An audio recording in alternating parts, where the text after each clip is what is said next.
ওকে। তো আসসালামু আলাইকুম সবাইকে। সবাই নিশ্চয়ই অনেক অনেক বেশি ভালো আছেন, তাই না? তো আমরা একটু দেখে নিই যে আমাদের লাইফটা ঠিকঠাক মতো চলতেছে কি না। অ্যান্ড সবার কাছে কিছু প্রশ্ন থাকবে। At first let me check. Okay. তো হ্যাঁ হ্যাঁ, অনেক সুন্দর তো। আচ্ছা, নামাজে যান ভাইয়া? হ্যাঁ অবশ্যই, আপনারা নামাজ পড়ে আসতে থাকেন, ঠিক আছে? যারা যারা আছেন তাদের সাথে একটু কথা বলে নামাজের পরেই আমরা শুরু করে দেবো বিষয়টা।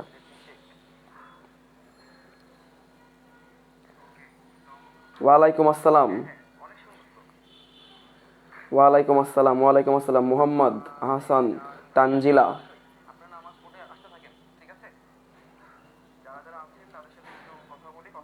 ওয়ালাইকুম আসসালাম। যারা যারা, হ্যালো, হাই। আচ্ছা, তো আপনাদের যে কাজটা থাকবে প্রথমে হচ্ছে আপনারা একটু, হ্যাঁ হ্যাঁ অবশ্যই, নামাজের টাইমটা অফ। জি আমি ভালো আছি। প্রথমে একটু লিখবেন যে আপনারা কেমন আছেন, মানে খারাপ আছেন কে কে বা ভালো আছেন কে কে, ভালো আছেন কিনা এই জিনিসটা একটু আমি জানতে চাই। এবং তারপরে হচ্ছে কে কোথা থেকে বলতেছেন। আসলে যখন আমি জানতে পারি যে আপনারা অনেক ডিস্টেন্স প্লেস থেকে লাইফটা করতেছেন, তখন আসলে ক্লাস নেওয়ার যে স্পিডটা সেটা একটু বেড়ে যায়। তো হ্যাঁ, কেমন আছেন এবং কোথা থেকে বলতেছেন, এই এই এই কাজটা একটু করতে হবে।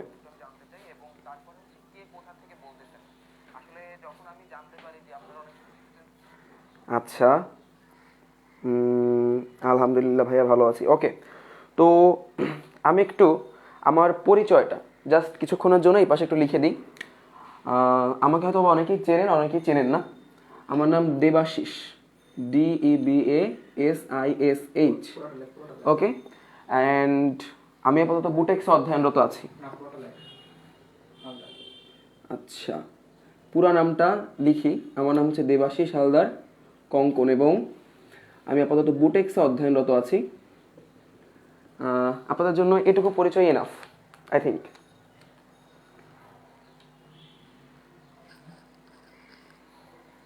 আচ্ছা ঠিক আছে, চিটাগং থেকে, কুমিল্লা থেকে, ফ্রম রাজশাহী, লালমনিরহাট, নারায়ণগঞ্জ, ওয়াও জোস, সেরা। দিনাজপুর থেকে, উত্তরা, নাটোর থেকে। ঠিক আছে। আচ্ছা আচ্ছা। আচ্ছা, আপনারা যারা যারা নামাজ পড়তে যাবেন জলদি নামাজ পড়ে চলে আসেন। আমরা কিন্তু শুরু করে দিব, ঠিক আছে? রাজশাহী নরসিংদী থেকে, টেকনাফ থেকে রাজু বলতেছে আসসালামু আলাইকুম। ওয়ালাইকুম আসসালাম। আচ্ছা, এবার একটা যে কাজটা করবেন সেটা হচ্ছে যে সব ফ্রেন্ডদেরকে কাইন্ডলি একটু মেনশন করে দেন, এবং এই লাইভটা হচ্ছে অনেক অনেক অনেক বেশি শেয়ার করে দেন, ঠিক আছে? তো আমি আমি একটু আমার আইডি থেকে এই লাইভটা শেয়ার করে দিই। আর তারপরে হচ্ছে আমরা মোটামুটি আমাদের ক্লাসটা শুরু করব, ঠিক আছে?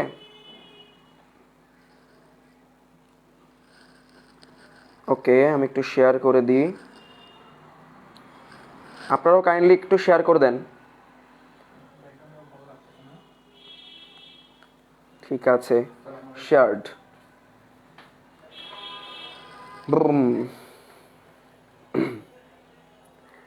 আচ্ছা।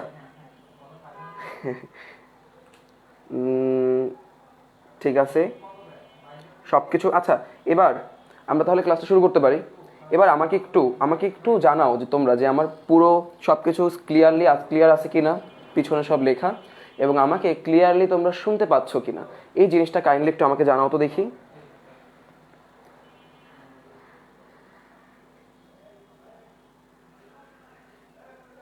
যে সব কিছু দেখা যাচ্ছে কিনা অ্যান্ড আমাকে ক্লিয়ারলি শুনতে পাচ্ছ কিনা। আজকের ক্লাস কিন্তু মোটামুটি একটা জোস, আই থিঙ্ক। যতটুকু ক্লাস নেব, যদি আধা ঘন্টা ক্লাস নেই তাহলে সে আধা ঘন্টায় জোস ক্লাস হবে, যদি 1.5 ঘন্টা ক্লাস নিই 1.5 ঘন্টা জোস ক্লাস হবে, যদি 2 ঘন্টা ক্লাস নিই তাহলে 2 ঘন্টায় আমার সেরাটা দিয়ে পড়ানোর আমি চেষ্টা করব। এখন দেখার বিষয় এটা যে আপনি সেটা নিতে পারতেছেন কিনা। Okay, clear clear clear clear clear. Okay, ঠিক আছে, তাহলে আমরা শুরু করে দিই। হালকা ঝাপসা লাগতেছে। আচ্ছা, হালকা ঝাপসা। আমার মোবাইলে কিন্তু ক্লিয়ার আছে, একদম ক্লিয়ার। ঠিক আছে, ওকে, ডান। তো মোটামুটি আজকে আমরা বৃক্ক পড়তে চাচ্ছিলাম, তাই না? বৃক্ক পড়ার আগে আমাদের যে বিষয়টার সাথে খুবই মনোযোগী হতে মানে খুবই বিষয়টা জানতে হবে সেটা হচ্ছে রেচন তন্ত্র সম্পর্কে। আমাদের রেচন তন্ত্রটা আসলে কি সেটা জানার জন্য আগে আমাদের জানতে হবে রেচন পদার্থ। আমাদের দেহে আমরা যে খাবারগুলো খাই, যে খাবারগুলো খাই সেগুলোর মাধ্যমে রক্তের সাথে ইউরিয়া, ইউরিক অ্যাসিড, ইউরোক্রোম, অ্যামোনিয়া এই জিনিসগুলো মানে আমাদের দেহের জন্য বর্জ্য পদার্থ হিসাবে কাজ করে বা ক্ষতিকর পদার্থ হিসাবে কাজ করে বা সহজ কথায় রেচন পদার্থ হিসাবে কাজ করে। এই যে জিনিসগুলো আমাদের আছে এই জিনিসগুলো আমাদের দেহ থেকে বের করা প্রয়োজন, কারণ এগুলো তো ক্ষতিকর। তো এই দেহ থেকে বের করার জন্য যে সুনির্দিষ্ট তন্ত্রগুলো কাজ করে সেই তন্ত্রগুলোর নামই হচ্ছে রেচন তন্ত্র। তো আমরা দেখে ফেলি যে আমাদের রেচন তন্ত্রগুলো আসলে কি কি। রেচন তন্ত্র, আচ্ছা আপনাদের কিন্তু প্রশ্ন থাকতে পারে যে ভাইয়া রেচন তন্ত্র লিখলেন আবার আজকে কেন বৃক্ক পড়াবেন, তাহলে রেচন তন্ত্রটাই পড়ান। তো আপনাদেরকে একটা কথা জানিয়ে রাখি, রেচন তন্ত্র আমাদের সব থেকে গুরুত্বপূর্ণ যে রেচন তন্ত্রটা সেটা হচ্ছে বৃক্ক। অ্যান্ড এই জন্যই হচ্ছে আজকে আমি আপনাদের চেষ্টা করব বৃক্কের মোটামুটি সব কিছুই দেখিয়ে দেওয়ার, ঠিক আছে? সো দেখি তো আপনাদের কারো কোনো প্রশ্ন আছে? ভাই এটা কি মেডিকেলের জন্য নাকি অ্যাডমিশনের জন্য? এটা সবাই মোটামুটি কোশ্চেন করতেছেন যে এটা মেডিকেলের জন্য নাকি অ্যাডমিশনের জন্য। আমি আপনাদেরকে বলে রাখি যে এটা মেডিকেল এবং অ্যাডমিশন দুই ক্ষেত্রেই খুবই কাজে লাগবে। যারা অ্যাডমিশনে আছেন তারা হচ্ছে আমি যে আপনার ইনফরমেশনগুলো দিব সেই ইনফরমেশনগুলো খুব সুন্দর করে নোট করে রাখবেন, একদম পয়েন্ট টু পয়েন্ট নোট করে রাখবেন, খুব আহামরি লেখার দরকার নেই। আর যারা একাডেমিকে আছেন তারা একদম চিত্র সহ বুঝে বুঝে খুব সুন্দর করে করে বুঝে বুঝে তারপর কাজটা করবেন, ঠিক আছে? আমরা সেইভাবে কিন্তু এগোবো, ঠিক আছে? ওকে, এখন আসেন আমাদের আচ্ছা আমি মোবাইলটা আপাতত একটু রেখে দিই, আপাতত আমি কমেন্ট পড়তেছি না, আমরা একটু পড়াশোনায় চলে যাই। এখন আসেন আমাদের যে 4টা রেচনতন্ত্র আছে সেই 4টা রেচনতন্ত্র হলো, ওকে, এইভাবে আমরা কিন্তু একটা কথা যে আমরা যাই পড়ি না কেন আমরা কিন্তু গুছিয়ে পড়বো। গুছিয়ে না পড়লে কিন্তু জীবন বৃথা রে ভাই, জীবন বৃথা, তাই না? গুছিয়ে পড়তে হবে। তো রেচনতন্ত্রের মধ্যে সব থেকে প্রথমে যার নাম আসবে সেটা হচ্ছে বৃক্ক, এবং আমাদের কিন্তু বৃক্ক থাকে হচ্ছে এক জোড়া, অর্থাৎ 2টা বৃক্ক। কোথায় থাকে আমরা সেটা দেখব। এক জোড়া বৃক্ক, লিখে ফেলেন জলদি, এক জোড়া বৃক্ক। অ্যান্ড এরপরেই বৃক্কের সাথে একটা নালীর মতো থাকে, সেই নালীটা হচ্ছে ইউরেটর। এখন দেখেন বৃক্ক এক জোড়া, তাহলে বলতে পারেন ইউরেটর কয় জোড়া থাকবে? এনিওয়ান জলদি করে, আমি 1 সেকেন্ড একটু কমেন্ট দেখে আসি। যদি প্রত্যেক বৃক্কে একটা করে ইউরেটর থাকবে তাহলে এক জোড়া বৃক্কে কয়টা ইউরেটর থাকবে? এক জোড়া বৃক্কে কয়টা ইউরেটর থাকবে? অবশ্যই এবং অবশ্যই এক জোড়া, এক জোড়া ইউরেটর। আচ্ছা কে জানি কমেন্ট করলেন ইউরেটর, যে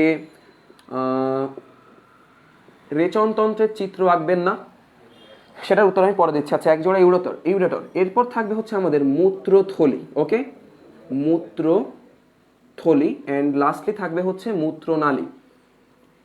মূত্রনালী। তো এই জিনিসগুলো যাদের কাছে অনেক সহজ মনে হচ্ছে তাদেরকে আমি বলবো যে একটু বসে পুরো ক্লাসটা দেখে যাবেন, ঠিক আছে? জানা জিনিসটা আবার জানতে সমস্যা নেই, তাই না? তো আসেন, আচ্ছা আপনাদের সেই প্রশ্নটার উত্তরটা দিই যে এই যে জিনিসগুলো এইগুলো কিন্তু চিত্রের মাধ্যমে দেখানো যায়, বাট আমি আজকে চিত্র আঁকবো না। এর কারণ হচ্ছে আমার কিন্তু রেচনতন্ত্র নিয়ে কনসার্ন না। যদি রেচনতন্ত্র নিয়ে কনসার্ন হতো আমি পুরো রেচনতন্ত্রটাই আপনাদের রেখে দেখাতাম। আমাদের আজকে কি কনসার্ন? আমাদের কিন্তু এই যে বৃক্ক, কিডনি, এই জিনিসটা নিয়ে আমাদের কনসার্ন। সো আমরা কিন্তু আজকে এই জিনিসটার উপর ফোকাস দেব, ঠিক আছে? অলরাইট, আমরা কি এই জিনিসটা সব লিখে ফেলেছি সুন্দর করে?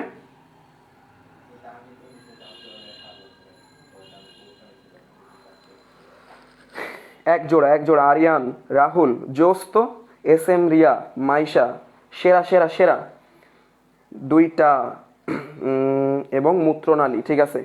ডান মূত্রনালী, ঠিক আছে, ওকে। এবার আসেন আমরা এই জিনিসগুলো একটা কথা বলে রাখি, আমি যে ফ্লোতে লিখেছি আমাদের মূত্র বলেন সেই মূত্রটা কিন্তু সেই ফ্লোতেই এগোবে, অর্থাৎ প্রথমে বৃক্কে আসবে ইউরেটর, মূত্রথলি, মূত্রনালী, ঠিক এইভাবে মূত্রনালী থেকে মূত্রথলিতে যাবে, অর্থাৎ এইখান থেকে এইখানে, তারপর এইখান থেকে এইখানে, এইখান থেকে এইখানে। আমি চাইলে আগে মূত্রনালীটা লিখলে বোধহয় ভালো হতো, তাই না? তাহলে ফ্লোটা আরও ঠিকঠাক থাকতো। তো যাই হোক, আমরা সেই জিনিসটাও দেখবো যে আসলে আমাদের মূত্রটা কীভাবে ক্রিয়েট হচ্ছে, ক্রিয়েট হয়ে কোথা থেকে কোথায় যাচ্ছে, ঠিক আছে? সো আমরা এখন বৃক্কটা শুরু করি। এই জিনিসটা আমি মুছে ফেললাম, আশা করি আপনাদের সবার লেখা হয়ে গেছে। এবার আসেন আমরা সুন্দর করে বৃক্কটা শিখবো। বৃক্ক শেখার আগে আমাদের একটা জিনিস জানতে হবে, বৃক্কের চিত্রটা আমরা শিখবো, তার আগে একটা জিনিস জানতে হবে যে বৃক্কের অবস্থানটা কোথায়। বৃক্কের অবস্থান, এটা একটু সাইডে লিখতেছি কারণ আমরা এই জায়গাটুকু আমাদের রাখবো হচ্ছে চিত্রের জন্য, ওকে? সো আমি এখানে লিখবো বৃক্কের অবস্থান। আচ্ছা, বৃক্কের অবস্থান আমি আগে আপনাদেরকে একটু দেখাই, তারপরে হচ্ছে না আগে মেবি আমার বৃক্কের অবস্থানটা লিখলে ভালো হবে। আচ্ছা, মূত্রনালী, ঠিক আছে, অ্যাডমিশন অ্যান্ড মেডিকেল, এসএসসি এর ক্লাস। আচ্ছা আমি বলি, এটা এসএসসি, এইচএসসি, অ্যাডমিশন সবাই করতে পারবেন, কারণ এসএসসিতে আপনার অষ্টম অধ্যায়ে এটা আছে। মেডিকেল, অ্যাডমিশন বা এইচএসসি যারা একাডেমিক পড়তেছেন তাদের কিন্তু সেকেন্ড পার্টের ষষ্ঠ অধ্যায় এটা আছে। সো কোনো প্যারা নেই, ঠিক আছে? আপনার যদি কোনো এসএসসি এর ফ্রেন্ড থাকে তাদেরও কিন্তু বলতে পারেন। আবার এসএসসি এর যারা করতেছেন তাদের যদি বড় আপু বা বড় ভাইয়া থাকে তাদেরকেও মেনশন করতে পারেন এখানে, ঠিক আছে? ওকে, ডান। বৃক্কের অবস্থানটা হচ্ছে উদর গহ্বরের কোটি অঞ্চলে। কোটি অঞ্চলে, জলদি জলদি করে লিখে রাখতে হবে, কোটি অঞ্চলে মেরুদণ্ডের দুই পাশে। মেরুদণ্ডের দুই পাশে। এখন এইটা আসলে কোথায়? উদর গহ্বরের দুই পাশে, কোটি অঞ্চলে, মেরুদণ্ডের দুই পাশে। মেরুদণ্ডের দুই পাশে, ওকে। এটা আমি আপনাদেরকে একটু দেখাই দিই যে আপনারা আমাকে দেখতে পাচ্ছেন কিনা, আই ডোন্ট নো। যদি দেখতে পান তাহলে আমার যে পিছন যে দিকটা, পিছন দিকের এই যে আমি যে দুই জায়গায় হাত দিয়ে আছি, এটা কি দেখা যাচ্ছে? এই যে আমাদের পিছন দিকে আমরা যে দুইটা জায়গায় হাত দিয়ে আছি, এই দুইটা জায়গায় হচ্ছে আমাদের দুইটা কি অবস্থিত? বৃক্ক অবস্থিত। বললাম না যে এক জোড়া বৃক্ক, এই দুইটা জায়গায় আমাদের বৃক্ক অবস্থিত। এটা নিশ্চয়ই বোঝা গেছে, অর্থাৎ মেরুদণ্ড থেকে দুই পাশে, মেরুদণ্ডের দুই পাশে এই জায়গাটায় আমাদের বৃক্ক অবস্থিত। আমরা বোধহয় বিষয়টা বুঝতে পারছি, ওকে? সো এরপরে আমাদের যে জিনিসটা দেখতে হবে সেটা হচ্ছে যে বৃক্কের অবস্থানটা আরেকটু স্পেসিফিকভাবে বলা যায়। এখন একটা জিনিস দেখেন, আমি যখন উল্টাভাবে দাঁড়ালাম তখন কিন্তু আপনি বুঝতে পারবেন যে এই পাশে যে বৃক্কটা সেটা হচ্ছে আমার ডান দিকের বৃক্ক, আর এই পাশে যে বৃক্কটা সেটা হচ্ছে আমার বাম দিকের বৃক্ক। কিন্তু যখন আমি এরকম চলে আসলাম, দেখেন এটা আমার এটা, কিন্তু আপনি কিন্তু দেখতেছেন যে এটা আমার বাম, কারণ আপনার সাথে আমি কিন্তু মুখোমুখি দাঁড়ানো। তো এই জিনিসগুলো কিন্তু ভুল করলে চলবে না। এটা কিন্তু ডান আর এটা হচ্ছে বাম বৃক্ক, ওকে? আচ্ছা, এখন এই বৃক্কের একটু স্পেসিফিক জায়গাটা আমার চিহ্নিত করা লাগবে। সেই স্পেসিফিক জায়গাটা হচ্ছে আপনার 12তম, ওকে?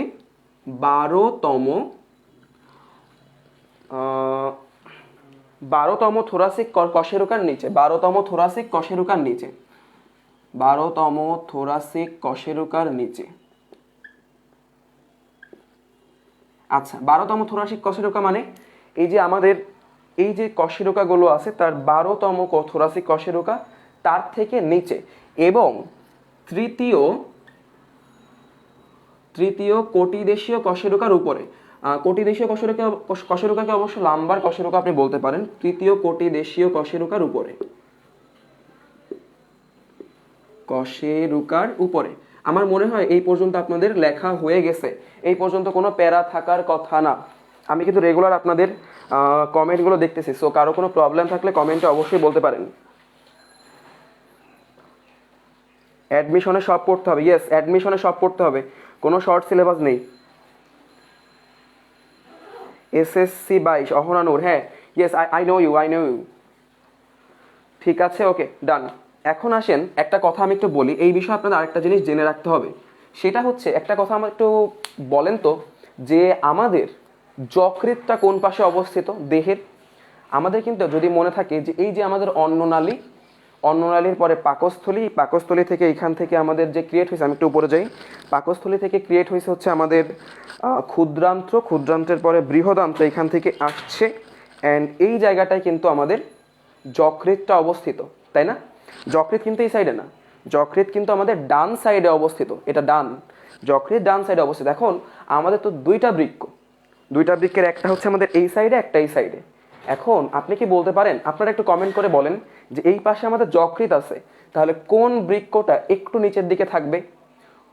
আবারও বলতেছি, যকৃৎটা কিন্তু এই পাশে অলরেডি জায়গা দখল করে আছে, এই পাশে কিন্তু যকৃৎ নেই, যকৃৎটা এই পাশে জায়গা দখল করে আছে, তাহলে কোন বৃক্কটা একটু আমাদের নিচে থাকবে? দেখি তো, কমেন্ট করে জানান তো, দেখি কমেন্ট করে জানান তো।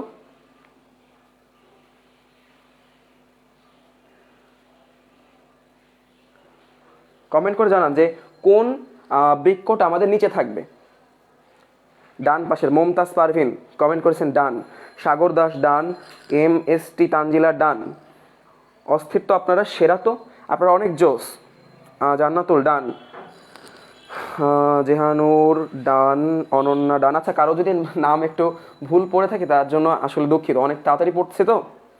আচ্ছা, সুবাসী ইসলাম ডান দিকের, ওকে। আচ্ছা, আমি আমার কমেন্ট নিয়ে ফেলেছি, তাই না?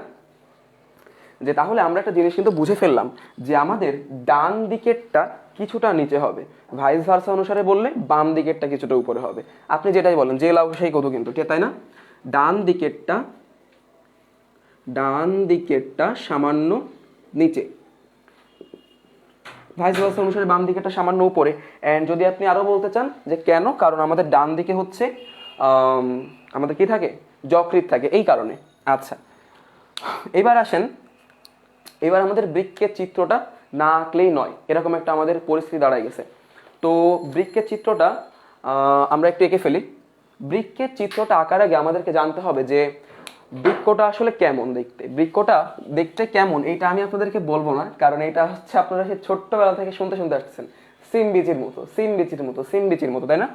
তো আজকে আসেন আমরা সরাসরি বৃক্কটা আঁকার দিকে চলে যাই, যে আমরা বৃক্কটা কিভাবে আঁকতে পারি। তো ঠিক যে কথা সেই কাজ, সিম বিচের মতো একটা স্ট্রাকচার আমাদের দাঁড় করাতে হবে। দাঁড় করিয়ে ফেললাম। আচ্ছা, ওই পাশের জিনিসগুলো আমাদের, আচ্ছা আমরা কিন্তু আস্তে আস্তে বৃক্কের গঠনের মধ্যে চলে যাচ্ছি, দেখতেছেন তো? বৃক্কের গঠন পড়বো, সূক্ষ্ম গঠন পড়বো, বৃক্কের কাজ পড়বো। তো মোটামুটি আমরা কিন্তু বৃক্কের গঠনের মধ্যে চলে যাচ্ছি। Okay, I think the shape is okay, right? এরপর আমাদেরকে যেটা করতে হবে যে এইখান থেকে আমাদেরকে যেরকম বলছি ওইভাবে আঁকতে থাকেন, তারপর কোনটাকে কি বলে আমি বলে দেব। এরপর এখান থেকে আমাদেরকে একটা নালিকার মতো দিতে হবে, এবং এইখান থেকে একটা নালিকার মতো দিতে হবে। এইটা আঁকার ক্ষেত্রে একটু খেয়াল রাখতে হবে একটা জিনিস, যে বিষয়টা কিন্তু এইখানে মোটা হয়ে আস্তে আস্তে করে চিকন হয়ে যাবে, ঠিক আছে না? আমি মনে হয় বিষয়টা বোঝাতে পারছি। আচ্ছা, আরেকটা কথা বলি, আমি একটু মজা করে পড়াতে ভালোবাসি, একদম কি বল রোবটের মতো পড়াতে আমার আসলে ওরকম হয় না। তো আশা রাখি এই অধ্যায় শেষ করে দিবেন ভাই। আসলে শোনো, তোমাদের এই এইচএসসির এক একটা অধ্যায় এত বড়, শুধুমাত্র ফার্স্ট পার্টের দ্বিতীয় অধ্যায় বাদ দিয়ে, ওই যে তোমার কোষ বিভাজন, ওইটা বাদ দিয়ে প্রত্যেকটা অধ্যায় এত বড়, কখনোই একটা ক্লাস এটা শেষ করা আসলে সম্ভব না। সম্ভব যদি আমি টানা সকাল থেকে 24 ঘন্টা ক্লাস নিই, তাহলে সম্ভব। ঠিক আছে, তো আমরা যতদূর পারি আমরা পড়তে থাকবো। আমরা যখন থেকে শুরু করেছি আমরা কিন্তু একটাও, মানে আমি কিন্তু একসময় চুপ থাকিনি, তাই না? তো আসেন শুরু করি। এটা হয়ে গেল। এখন আমরা যে কাজটা করব সেটা হচ্ছে এই জায়গাটাতে একটা, মানে এই যে দুইটা জায়গায়, এই দুইটা জায়গার মাঝখানের দিকে একটা ঢেউ দিয়ে নেব, ঠিক আছে? একটা ভি এর মতো দিয়ে নেব, তাতে করে আমাদের শেপটা আঁকতে সুবিধা হবে। ঢেউয়ের মতো দিয়ে আমরা এই জায়গা থেকে একটু উঠাই দিয়ে এরকম করে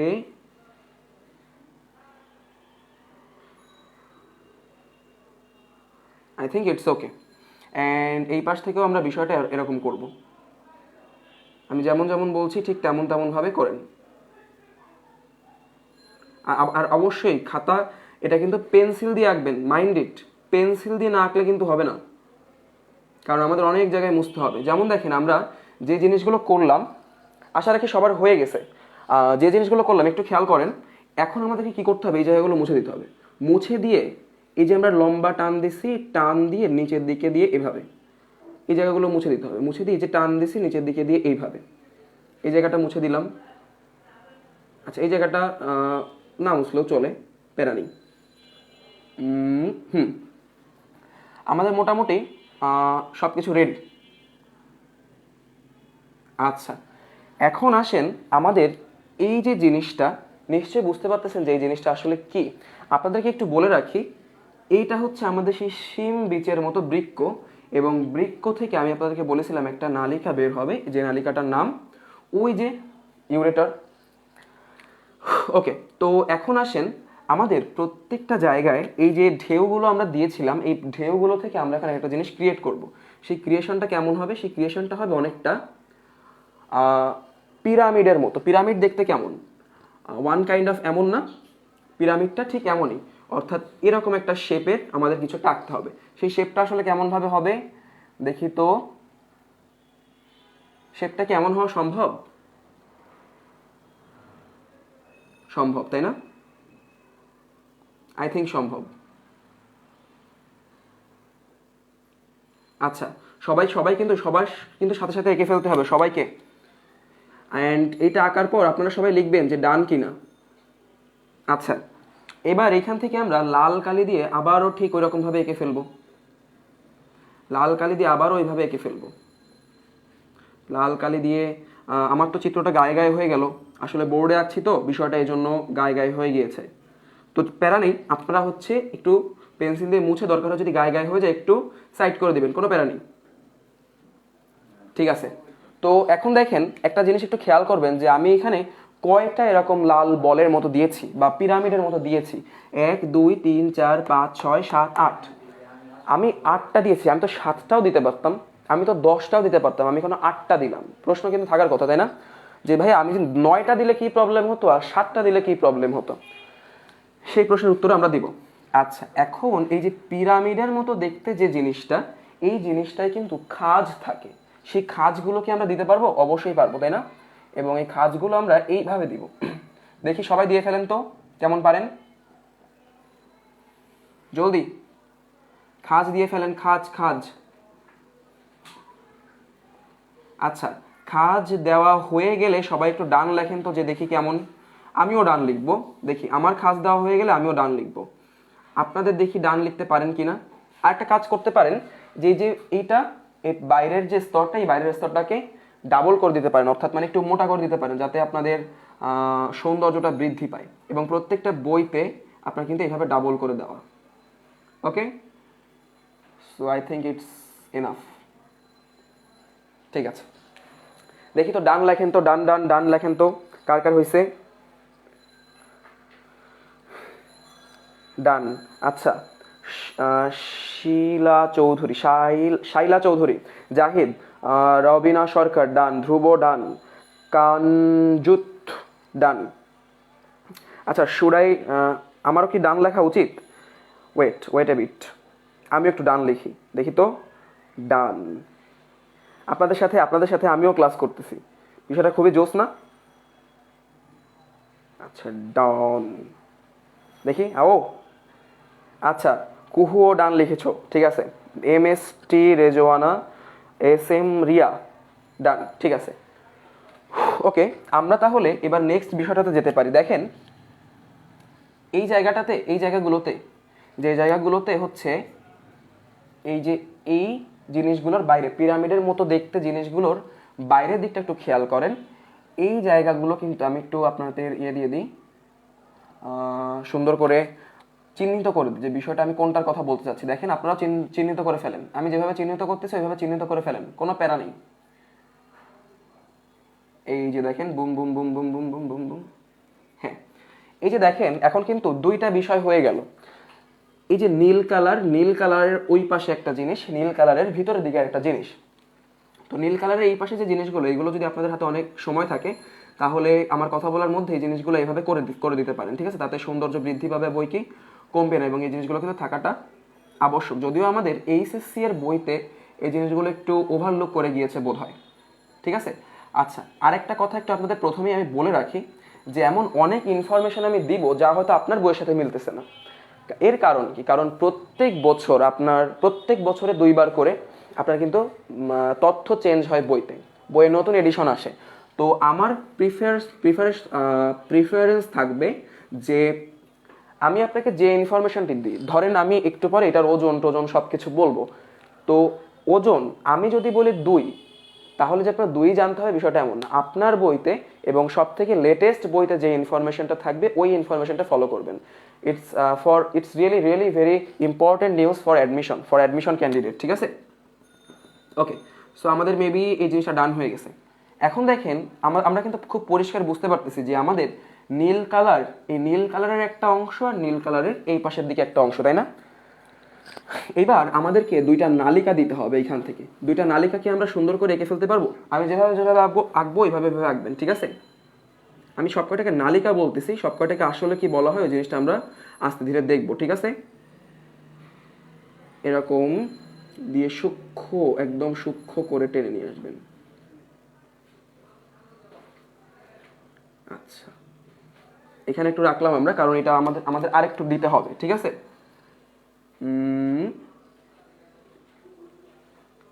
এখান থেকে আমরা এটাকে নিয়ে গেলাম,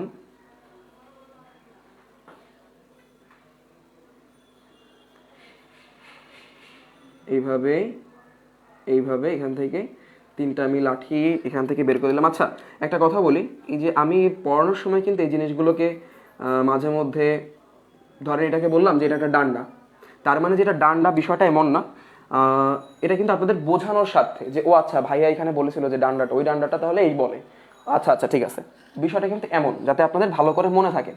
তো দেখেন এই জিনিসটা, যে ভিতরের এই নীলটা আমাদের দেখা যাবে না, এই নীলটা আমাদের দেখা যাবে না, এই জিনিসগুলো কিন্তু আমাদের মুছে দিতে হবে। এই জন্য কিন্তু সকালে আমি যখন পোস্ট দিয়েছিলাম আপনাদের বারবার বলেছি যে পেন্সিল এবং রবার নিয়ে বসতে হবে, খাতা কলম নিয়ে কিন্তু শুধু বসতে বলিনি, পেন্সিল রবার দুইটা নিয়ে বসতে বলেছি। ওকে, সো আমাদের কিন্তু মোটামুটি মানের একটা বৃক্ষ রেডি হয়ে গেছে। দেখি এবার বলেন সব কিছু ডান কার কার?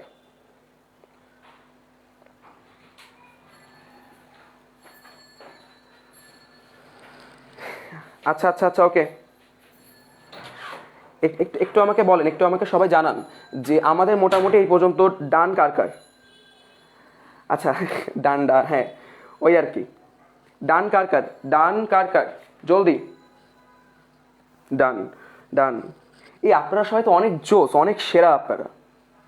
ডান ডান ডান, এনজয় এনজয় করতেছি ক্লাস। ওকে, আপনার বৃক্ষটা কত সুন্দর, আমারটা পেন্সিল কালার।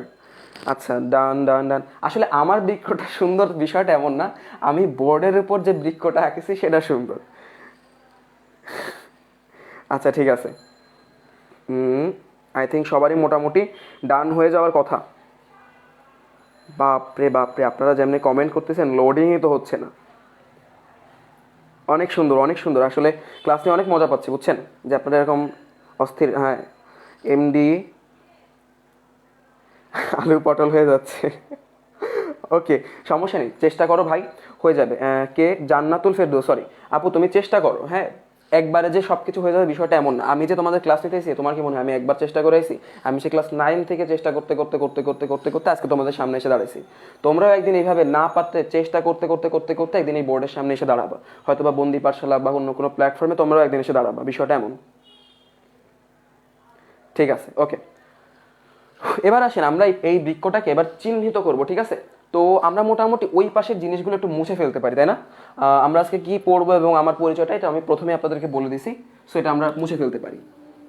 ওকে, এবার আসেন বৃক্ষের এই যে আপনার অংশটা, এই অংশটাকে বলা হয় ক্যাপসিউল, অর্থাৎ ক্যাপসিউল নামক আবরণ দিয়ে বৃক্ষটা কিন্তু আবৃত। বোঝাতে পারলাম? এই অংশটাকে বলা হবে ক্যাপসিউল, ক্যাপসিউল। ওকে, তার আগে আমরা অবশ্য আরেকটা জিনিসও একটু আরেকটা ভাবেও পড়তে পারি, সেটা কি?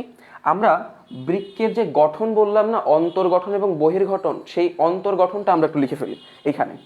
অন্তর্গঠন, অন্তর, আচ্ছা অন্তর্গঠন বানানটা হচ্ছে এমন, ঠিক আছে? এখন দেখেন অন্তর্গঠন মানে বিষয়টা আমাদের কিন্তু খুব সুন্দর করে বুঝতে হবে। অন্তর্গঠন মানে বৃক্কের ভিতরের গঠন, আর বহির্গঠন মানে বৃক্কের বাইরের গঠন। অন্তর্গঠনটা যেহেতু এখানে লিখলাম, বহির্গঠনটা we can write here, right, তাই না? বহির্গঠন,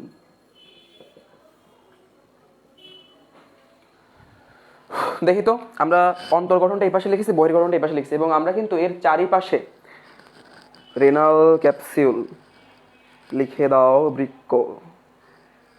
কি করব? হ্যাঁ, নিচে লিখে দিতে হবে বৃক্ক। বাও, হ্যাঁ, আমরা কিন্তু সাজ্জাদ ভাইয়ের ক্লাসও অনেক মিস করি। সাজ্জাদ ভাইকে কিন্তু আমরা খুব তাড়াতাড়ি আবার পেয়ে যাবো, ঠিক আছে? ঠিক আছে, ওকে ওকে ওকে, ডান।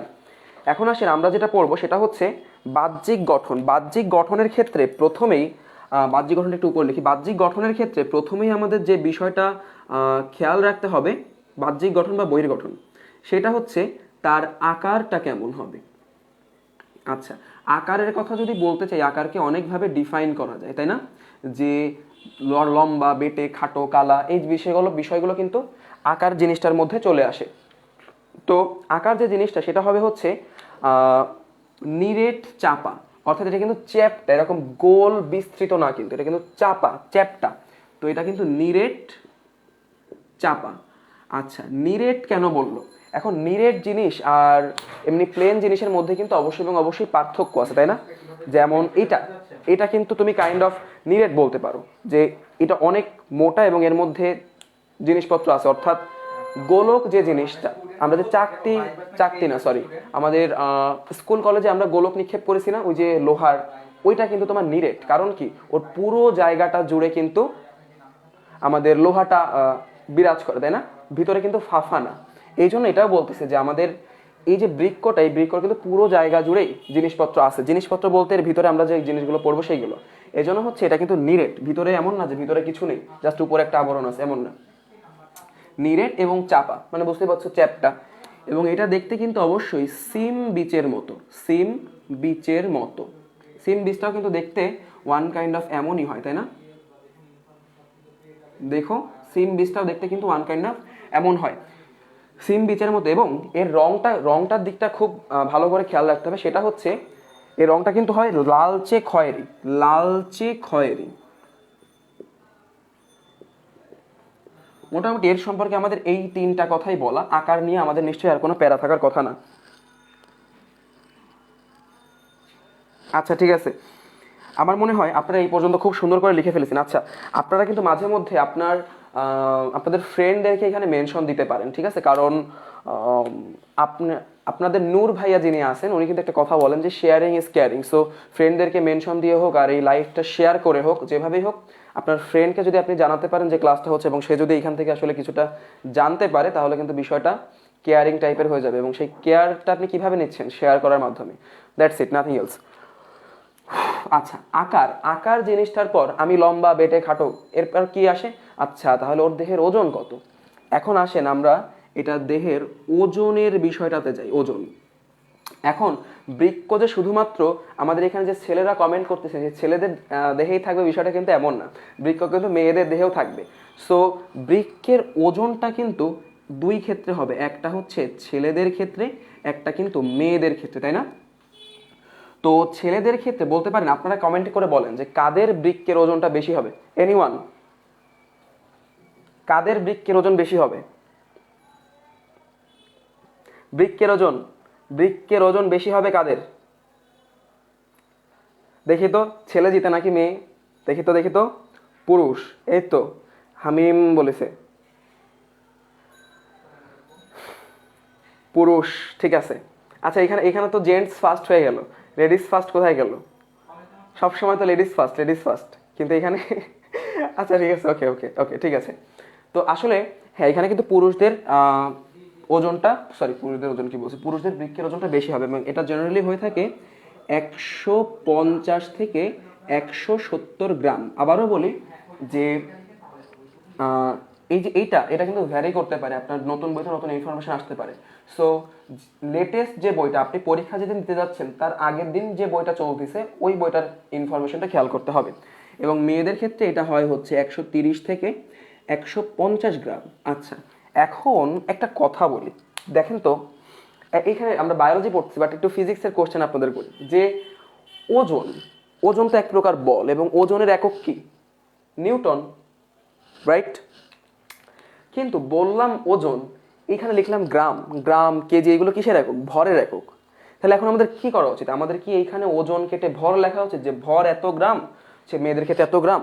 নাকি ওজন ঠিক রাখা উচিত বাট এই পাশের একক চেঞ্জ করা উচিত, যে এত ওজন হচ্ছে এত নিউটন, মেয়েদের ক্ষেত্রে এত নিউটন? কি করা উচিত আমাদের, তাই না? এটা কিন্তু আমরা ফিজিক্সে শিখবো, অনেক সুন্দর একটা কোশ্চেন কিন্তু হওয়া উচিত এইখানে। আচ্ছা দেখি তো, আচ্ছা কালচে লাল রঙের, ঠিক আছে। আচ্ছা দেখেন একটা কথা বলি, অনেক জায়গায় আছে খয়েরি আর অনেক জায়গায় আছে কালচে।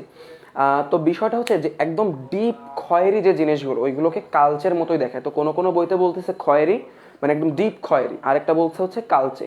কালচে মানে কি আবার কালো না, একদম কালোর থেকে একটু ফর্সা। আবার খয়েরি মানে কি একদম কালো না।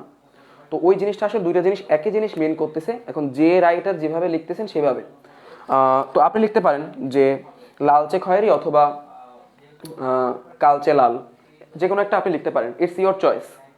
ঠিক আছে, ওকে ওকে ওকে, ডান। আচ্ছা আমাদের ওই বিতর্কিত প্রশ্নের মধ্যে আমরা যাব না।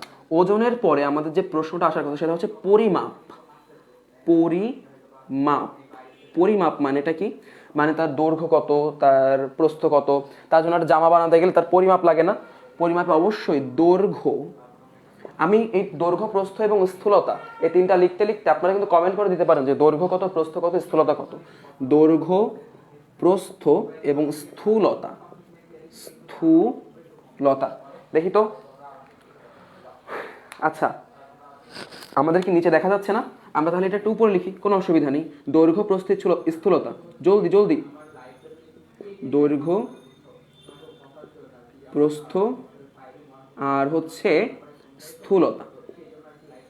দেখি লিখে ফেলো তো, লিখে ফেলো তো জলদি। কমেন্টে কে কে লিখতেছো দৈর্ঘ্য, প্রস্থ, স্থূলতা? আচ্ছা তোমাদের সাথে একটু একটু পরে কথা বলতেছি। আগে তোমরা লিখে ফেলো যে দৈর্ঘ্য কত, প্রস্থ কত এবং উচ্চতা কত। দেখি তো। 12, 6, 3। মিস রেজওয়ানা আক্তার বলেছো যে 12, 6, 3। 12, 6, 3, 12, 6, 3। এখানে কিন্তু একটু ভেরিয়েশন আছে। ভেরিয়েশনটা কেমন? যে দৈর্ঘ্যটা লিখবা 10 থেকে 12 সেন্টিমিটার, প্রস্থটা লিখবা 5 থেকে 6 সেন্টিমিটার এবং স্থূলতা 3, অ্যাবাউট 3 সেন্টিমিটার। ঠিক আছে, কারণ এটা কিন্তু এক একজনের দেহে ভ্যারি করে। এবং সুন্দর মান হচ্ছে এগুলোই। আর অসুন্দর মান, অসুন্দর বিষয় আসলে কিছু নেই। যখন দেখবেন যে আপনি যেটা জানেন তার থেকে ভিন্ন কোনো কিছু একটা আবার দেওয়া আছে, সেটা হয়ে যায় অসুন্দর। আসলে তখন অসুন্দর হয় না যখন দেখবেন প্রত্যেক দিন মান চেঞ্জ হচ্ছে, সেটা হয়ে যায় অসুন্দর। ঠিক আছে, সো যাই হোক, আমরা বোধহয় আকার, ওজন, পরিমাপ এই তিনটা বিষয় খুব সুন্দরভাবে জেনে গেছি, তাই না? আমাদের আরও কিছু বিষয় জানতে হবে। সেই বিষয়গুলো জানার আগে আমরা একটু এই জায়গাগুলো চলে যাই, বা বহির্গঠন বা বহির্গঠনের জায়গায় চলে যাই। শিট, আচ্ছা দুই জায়গায় কি বহির্গঠন লিখে ফেলেছি নাকি? এই জায়গায় বহির্গঠন, এই জায়গায় বহির্গঠন। হাই হাই রে, এই জায়গায় তো অন্তর্গঠন হবে। অন্তর্গঠন। বয়স হয়ে গেছে তাই না? ভাইয়া কি বুড়ো হয়ে গেছে? আচ্ছা দেখি আপনারা একটু একটু কমেন্ট করেন তো, আপনার সাথে একটু কথা বলি, জাস্ট 2টা মিনিট একটু কথা বলি। যে হ্যাঁ দৈর্ঘ্য, সুমাইয়া কারেক্ট অ্যান্সার দিয়েছো, আলিফ কারেক্ট অ্যান্সার দিয়েছো। আপনার সাথে একটু কথা বলি, আপনাদের ক্লাসটা কেমন লাগতেছে একটু জানান। যে গতি যেভাবে চলতেছে ওইভাবে চলবে, নাকি ভাই একটু গতিটা কমান, নাকি ঠিকঠাক আছে বাড়ান, বা ক্লাসটা কেমন লাগতেছে, যে কোনো কিছু আপনারা একটু জানান তো। বুড়ো। আচ্ছা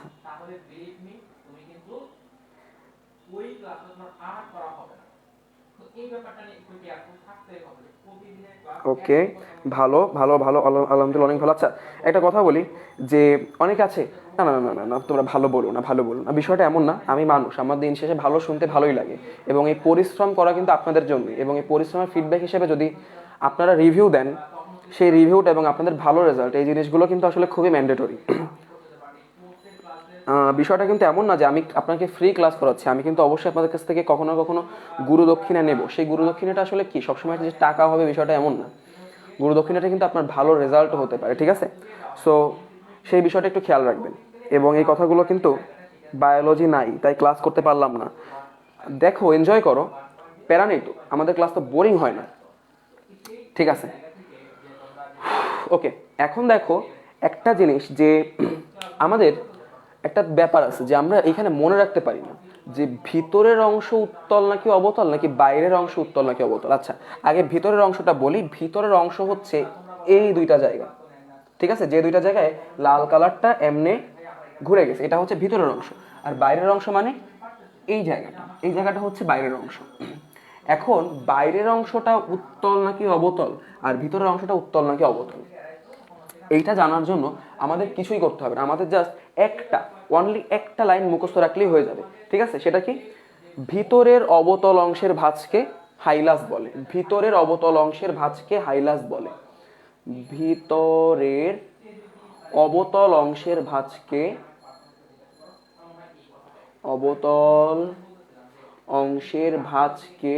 হাইলাস বলে।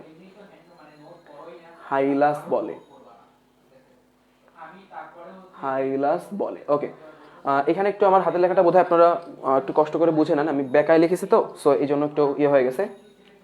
তাহলে দেখেন এই পয়েন্টটা থেকে কিন্তু আমাদের তিনটা পয়েন্ট ক্লিয়ার। তাহলে প্রথম পয়েন্টটা কি? প্রথম পয়েন্টটা হচ্ছে যে হাইলাস কাকে বলে, অবতল অংশের ভাঁজকে হাইলাস বলে। কোথায় আছে আমি দেখাচ্ছি। আর অবতল অংশটা কোথায়? অবতল অংশটা হচ্ছে ভিতরের দিকে।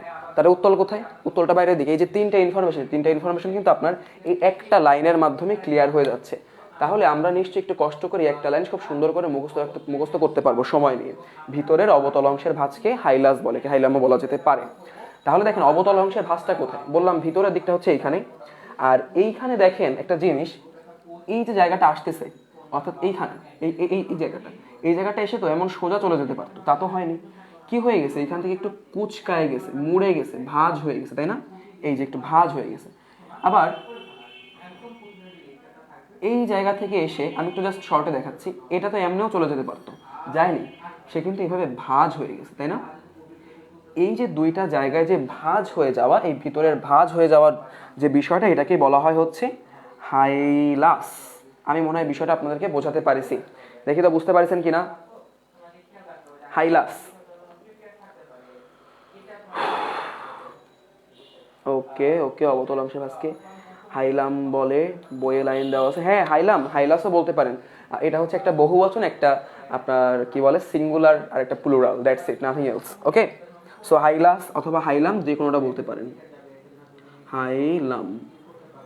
ওকে, এখন আসেন আরেকটা জিনিস যেটা বহির্গঠনের ক্ষেত্রে জানা লাগবে, আমাদের আবরণটা কি? আবরণটা কিন্তু বহির মধ্যে চলে যায়। আবরণের তলায় যা আছে সেটা কিন্তু অন্ত, অর্থাৎ আমাদের যে চামড়াটা কিন্তু চামড়া, উপরে লোমকূপ, ত্বক, এই যে চুলগুলো, এগুলো কিন্তু সবই বহির্গঠনের মধ্যে। তেমনি এই যে জিনিসটা দেখেন আমি লিখে রাখেছি ক্যাপসিউল, তার মানে এই যে বৃক্কটা, এটার কি বহির্গঠন দ্বারা আবৃত?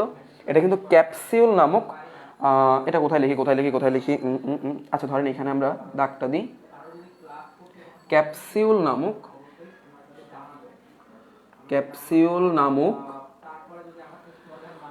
কি দ্বারা গঠিত? ক্যাপসিউল নামক আবরণ দ্বারা আবৃত, এটা লিখে দেন, আবরণ দ্বারা আবৃত। ঠিক আছে, এইবার আসেন আমরা একটু অন্তর্গঠনের মধ্যে চলে যাই। এটা মুছে দিলাম। আমরা আশা করি হাইলামটা কি আমরা বুঝতে পারছি। অন্তর্গঠন, এটা আসল অন্তর্গঠন মানে হচ্ছে এই জায়গায় যে জিনিসগুলো আছে, ঠিক আছে? তো অন্তর্গঠনের মধ্যে আসলে আমি আপনাকে বলবো তিনটা জিনিস একটু ভালো করে মনে রাখেন। সেটা হচ্ছে, প্রথম হচ্ছে কর্টেক্স, তারপরেরটা হচ্ছে আপনার মেডুলা, কর্টেক্স, মেডুলা, তারপরটা হচ্ছে পেলভিস। আচ্ছা নিচে মেবি দেখা যাচ্ছে না, আচ্ছা এটা আমরা উই ক্যান রাইট হিয়ার, না এখানে লিখতে পারি পেলভিস, এখানে নিশ্চয়ই দেখা যাচ্ছে পেলভিস। দেখি তো এই পর্যন্ত। তার মানে আমাদের অন্তর্গঠন বলতে গেলে কিন্তু এই তিনটার উপর বেসিস করেই আছে, কর্টেক্স, মেডুলা আর পেলভিস। আসেন আমরা এখন এটা চিত্রের মধ্যে দেখে ফেলি যে এটা কোথায় থাকে। বুঝতে হবে, কিন্তু সবকিছু বুঝতে হবে। দেখেন এই যে লাল কালার, অর্থাৎ ক্যাপসিউলের সংলগ্ন যে জায়গাটা, অর্থাৎ ক্যাপসুলের সাথে সংলগ্ন কোনটা? এই যে নীল কালারের ফোটা ফোটা যে জিনিসগুলো, এই জায়গাটুকুকে বলা হয় হচ্ছে কর্টেক্স।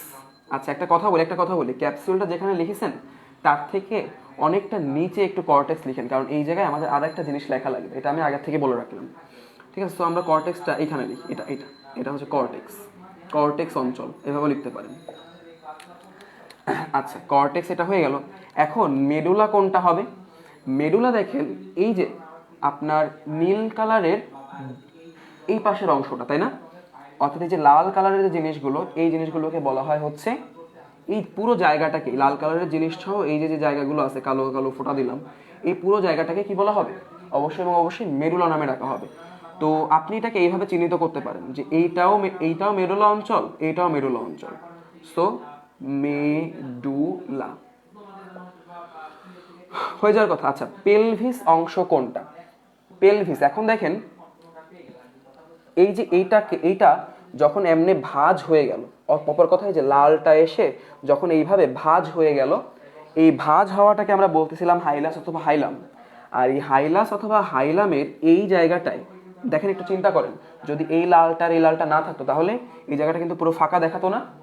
তো এই যে বড় একটা জায়গা আছে, এই বড় ফাঁকা জায়গাটাকে কি নামে ডাকা হয়?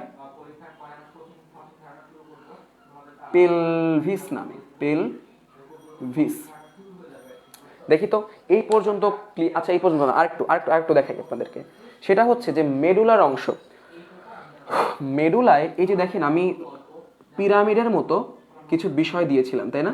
তো মেডুলায় এই পিরামিডের মতো দেখতে যে বিষয়টা থাকে সেটার নাম হচ্ছে রেনাল পিরামিড। রেনাল মানে কিন্তু বৃক্ক সম্বন্ধীয়, তাই না? তো বৃক্ক সম্বন্ধীয় পিরামিডের মতো অংশ যেটা মেডুলায় থাকে এটাকে বলা হয় হচ্ছে রেনাল পিরামিড। এবং এই রেনাল পিরামিড কিন্তু এই জায়গা থেকে এই জায়গা পুরোটাকে বলা হচ্ছে রেনাল পিরামিড। সো আমি একটু দিয়ে দিই, এই পুরো জায়গাটাকে, ঠিক আছে, এই পুরো জায়গাটাকে বলা হচ্ছে রেনাল পিরামিড। রেনাল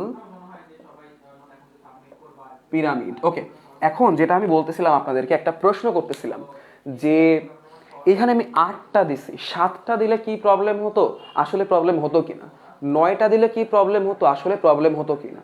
এটা কি আপনারা কেউ একটু আমাকে বলতে পারবেন? জাস্ট একটুক্ষণের মধ্যে দেখি তো, কমেন্ট নিব।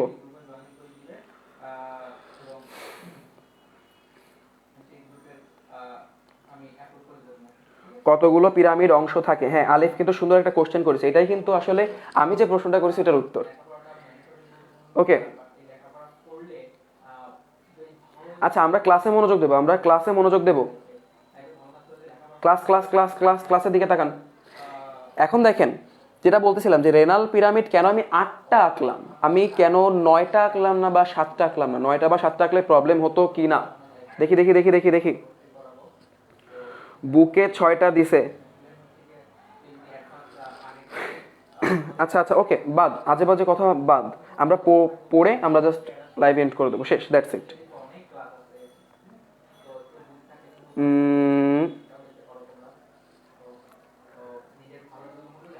না, বুকে 6টা দেওয়া।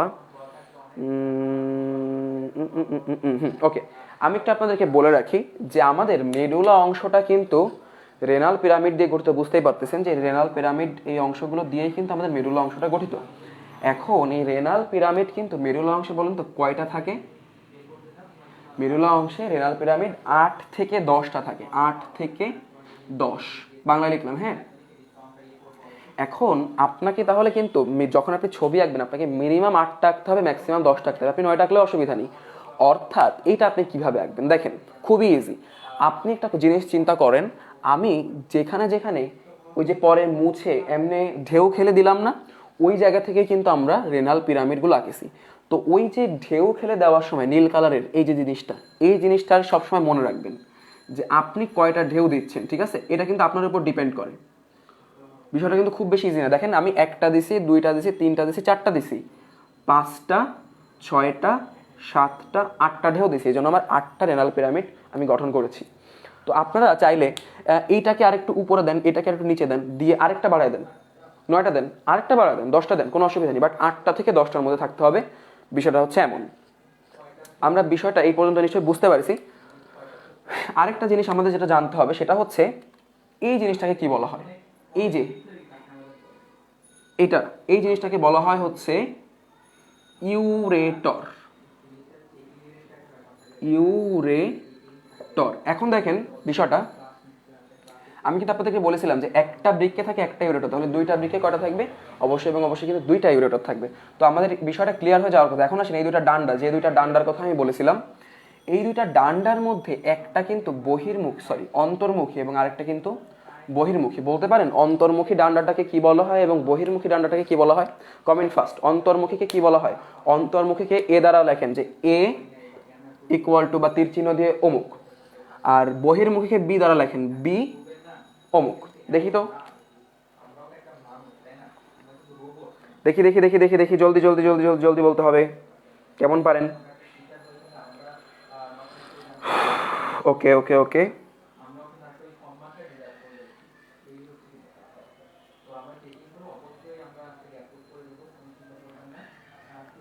আচ্ছা আপনারা আপনারা এটার অ্যান্সার দেবেন, আপনারা অন্য কোনো জিনিসের অ্যান্সার দেওয়ার প্রয়োজন নেই। আমি আপনাদেরকে যেটা বলবো ওইটার অ্যান্সার দেবেন, দ্যাটস ইট, নাথিং এলস। আমি আপনাদেরকে যেটা বলতেছি ওইটার অ্যান্সার দেন। আমি আপনাদের একটা কথা বলি, কথায় কথা বলে। তো বিষয়টা আমরা কিন্তু খুবই ক্লিয়ার রাখবো। আমি আপনাদেরকে প্রশ্ন করবো, আপনারা অ্যান্সার দেবেন। আপনারা পড়াশোনা রিলেটেড প্রশ্ন করবেন, আমি আপনাদের অ্যান্সার দেবো, দ্যাটস ইট, শেষ। যদি এর মধ্যে আমরা রেস্ট নিতে চাই, আমরা গান গেয়ে নেব, কোনো অসুবিধা নেই, কোনো প্যারাই নেই। এ রেনাল শিরা, বি রেনাল স্নায়ু, রেনাল স্নায়ু লিখেছ, একটু এমডি জাওয়াদ, এটা একটু ঠিক করো। ধমনী শিরা, হ্যাঁ মুহাম্মদ জলিল, তুমি একটু বলো কোনটা ধমনী এবং কোনটা শিরা? ধমনী এবং শিরা বোঝা যাচ্ছে। এ রেনাল ভাইয়া, vein artery, shit Somaiya sorry, আসলে তুমি ভেইন লিখেছো, আমি ভাইয়া পড়ে ফেলেছি। It's it's a matter of great regret, তাই না? ঠিক আছে, ওকে ডান। এবার আসো, যেটা আসলে আমাদের বৃক্কের ভিতরে প্রবেশ করতেছে, বৃক্কের ওয়েট, যেটা আসলে আমাদের বৃক্কের ভিতরে প্রবেশ করছে, সেই বৃক্কের ভিতরে প্রবেশটাকে বলা হয় অবশ্যই এবং অবশ্যই ধমনী। এটা ধমনীটা আমরা এখানে লিখি, তাই না? ধমনী। এবং এটার নামটার আগে কিন্তু অবশ্যই তুমি রেনাল ধমনী বিষয়টা অ্যাড করতে পারো। এবং আমাদের যে বিষয়টা বহির্গামী, অর্থাৎ বাইরের দিকে যাচ্ছে, সেই বাইরের দিকে অংশটাকে বলা হচ্ছে শিরা। শিরা। আচ্ছা, আরেকটা কথা, যেটা আমাদের বইতে, সব বইতে কিন্তু এইটাকে উপরে আঁকা আছে, মানে আমি উল্টো আঁকিছি আর কি, বোধ হয় নাকি? না, ঠিকঠাকই আঁকেছি। তাহলে নীলটা হচ্ছে আমাদের শিরা এবং লালটা হচ্ছে আমাদের ধমনী। আমার মনে হয় এই জিনিসগুলো আপনাদের পুরোটা ক্লিয়ার হয়ে যাওয়ার কথা। এখন এখানে সব থেকে ইম্পর্টেন্ট যে জিনিসটা, ওই যে বৃক্কের গঠন লিখেছিলাম টপিক্সের মধ্যে, তারপরে যে বৃক্কের সূক্ষ্ম গঠন, ওইটা কিন্তু এখনো বাদ আছে, তাই না? আমাদের নেফ্রন, বৃক্কের সূক্ষ্ম গঠন নেফ্রন কিন্তু আমরা এখনো আঁকিনি। তো সেই নেফ্রনটা আসেন, এবার এঁকে ফেলি। নেফ্রনটা আঁকার ক্ষেত্রে একটা জিনিস আপনাদের মনে রাখতে হবে, আমাদের যে আচ্ছা নেফ্রন, আমি জানি না যে নেফ্রন কি, তাহলে এখন আমি আপনাকে কিভাবে বুঝাবো এখানে ছোট করে আঁকার ক্ষেত্রে? নেফ্রন আমরা এর পরে শিখবো, কিন্তু নেফ্রন আমরা জানি না, ধরে নিলাম আমরা জানি না যে নেফ্রন কি, তাহলে এইখানে ছোট করে কিভাবে আঁকবো? সহজ কথায় বলি, যদি ছোট করে আঁকতে হয়, একদম বাচ্চাদের মতো করে বলি, নেফ্রন হচ্ছে একটা প্রথমে ডান্ডি, ডান্ডির পরে পেঁচায় পেঁচায় এইভাবে এসে একটা গোল, দ্যাটস নেফ্রন। ওকে, আমরা কিন্তু সুন্দর চিত্র শিখবো। নেফ্রন মানে এটা যে এমন বিষয় না, ঠিক আছে? তো আসেন আমরা এখন এই জায়গাটা আমরা নেফ্রন দিয়ে দিই, সে ছোট ছোট করে। এই যে আমরা একটা দাগ দিলাম, এটা কিন্তু মানে একটা ডান্ডি আর কি, দুইটা দেবো, ঠিক আছে? এবং দুইটা ডান্ডি দেওয়ার সময় একটা জিনিস মাথায় রাখতে হবে, যে আমরা বিভিন্ন জায়গায় এইভাবে আরো শাখা উপশাখা দেব। আচ্ছা, এই যে উপশাখাটা, এই উপশাখাটা থেকেই আমাদের একটা বের হবে, বের হয়ে আমাদের এই জায়গায় চলে যাবে, এখান থেকে বের হবে, বের হয়ে এখানে গিয়ে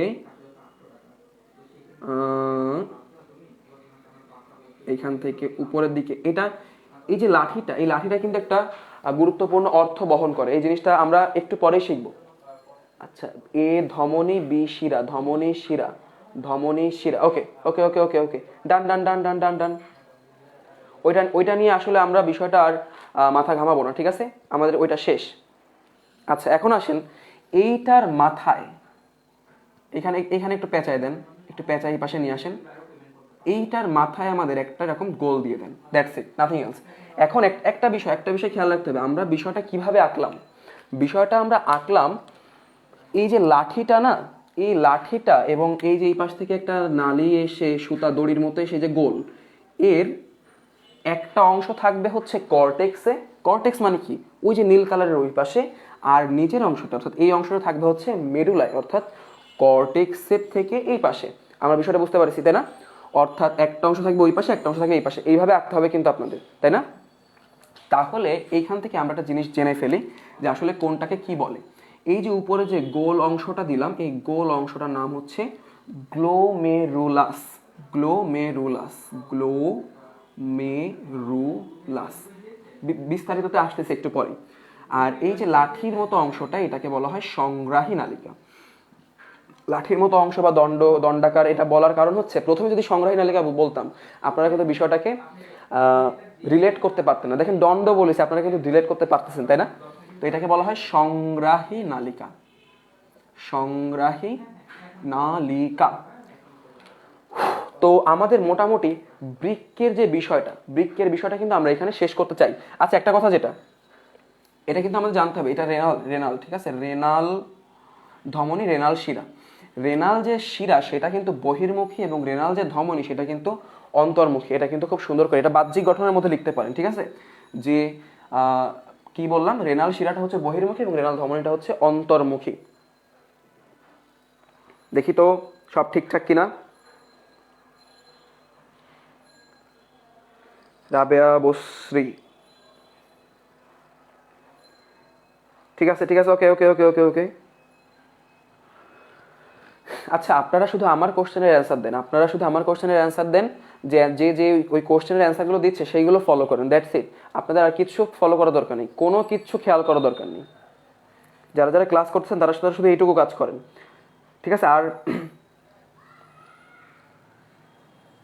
আচ্ছা, ওকে ওকে, ঠিক আছে ঠিক আছে। আচ্ছা, এবার আসেন, এবার আমাদের যেতে হবে বৃক্কের সূক্ষ্ম গঠন।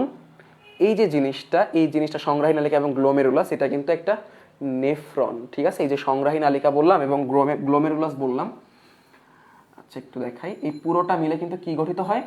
নেফ্রন। গলা শুকিয়ে যাচ্ছে, বুঝছেন? সো আমরা আমরা কি বিষয়টা মুছে ফেলবো? আসলে অনেক সুন্দর হয়েছে চিত্রটা, না?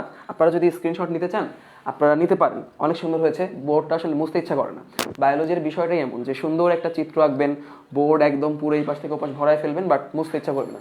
আচ্ছা আচ্ছা, ভালো কথা ভালো কথা ভালো কথা ভালো কথা, যে এই তিনটা জিনিস সম্পর্কে, কর্টেক্স, মেডুলা এবং পেলভিস, এই তিনটা জিনিস সম্পর্কে আমরা তিনটা কথা শিখে রাখি। কর্টেক্স, কর্টেক্স নিয়ে কি কথা শিখবো? কর্টেক্সে থাকে হচ্ছে প্রক্সিমাল পেঁচানো নালিকা। আবারও বলেন, কি থাকে? প্রক্সিমাল পেঁচানো নালিকা। প্রক্সিমাল পেঁচানো নালিকা। আবারও বলি, বুঝতে হবে না যে এটা কি, জাস্ট শোনেন যে প্রক্সিমাল পেঁচানো নালিকা নামে কিছু একটা আছে, একটু পরেই বোঝাচ্ছি কি প্রক্সিমাল পেঁচানো নালিকা। এবং আরেকটা জিনিস, রেনাল কর্পাসল। রেনাল কর্পাসল বুঝতে হবে না কি জিনিস, জাস্ট জানেন যে এই নামে একটা জিনিস আছে, ঠিক আছে? Renal corpuscle, renal corpuscle. যেমন দেখেন, এখানে বিষয়টা হচ্ছে এমন যে জানেন দেবাশিস ভাই আসতেছে, কিন্তু দেবাশিসের মুখ কখনো দেখেননি, আসার পরে দেখবেন। বিষয়টা এমন যে জানেন এইগুলো থাকবে ওইখানে, মুখ দেখেননি, একটু পরে দেখাবো। তাহলে কর্টেক্সে এই দুইটা জিনিস থাকে, অর্থাৎ এই যে কর্টেক্সে দুইটা জিনিস থাকে, সেটা এই দুইটা জিনিস কিন্তু কার অংশ বলতে পারবেন? নেফ্রনের অংশ। প্রক্সিমাল পেঁচানো নালিকা, রেনাল কর্পাসল, এগুলো কিন্তু নেফ্রনের অংশ। নেফ্রনের ওই অংশটা কর্টেক্সে থাকে, বাকি অংশটা মেডুলায় থাকে। ওকে, আচ্ছা, মেডুলা। মেডুলার ক্ষেত্রে যে জিনিসটা আমাদের জানতে হবে, এই পাশে লিখি, নিচে লিখলে আবার দেখা যায় না। মেডুলার ক্ষেত্রে যে জিনিসটা জানতে হবে সেটা হচ্ছে 8 থেকে 10টি রেনাল পিরামিড দিয়ে গঠিত। 8 থেকে 10টি রেনাল পিরামিড। আমার মনে হয় এই জিনিসটা আমি আপনাদেরকে বোঝাইছি। 8 থেকে 10টি রেনাল পিরামিড। খুব পিপাসা লাগছে, বুঝছেন? এটা শেষ করে খাবো জল। রেনাল কি লিখলাম এটা? Hi hi hi hi hi, pyramid. Okay, 8 থেকে 10টি রেনাল পিরামিড দিয়ে গঠিত। পেলভিস, পেলভিসের ক্ষেত্রে যে কথাটা জানতে হবে, পেলভিস দেখেন এটা কিন্তু ফাঁকা জায়গা, এবং এই ফাঁকা জায়গাটা কি করে, আপনার এই বৃক্কে যে মূত্রগুলো আসে সেই মূত্রগুলো কিন্তু এই জায়গাটা সংগ্রহ করে ইউরেটারের মধ্য থেকে সেটা মূত্র হিসাবে বের করে, ঠিক আছে? তারপর মূত্রনালীতে, মূত্রথলিতে যায়। তো বিষয়টা কি, এই জায়গাটা কিন্তু সব জায়গার মূত্রগুলো সংগ্রহ করে, এই জন্য এটাকে বলা হয় সংগ্রাহক স্থান। এবং একটা জিনিস খেয়াল করবেন, এই জায়গাটা কিন্তু অনেক বড়, অনেক বিস্তৃত, এই জন্য এটাকে বলা হয় বৃহৎ সংগ্রাহক স্থান।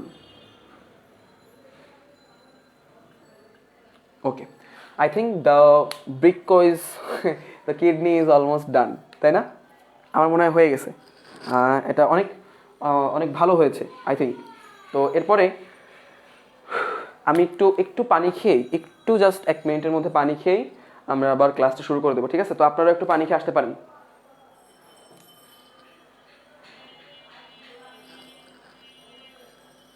একটু চাপেন, সস নিব, নেন, এই যে নেন।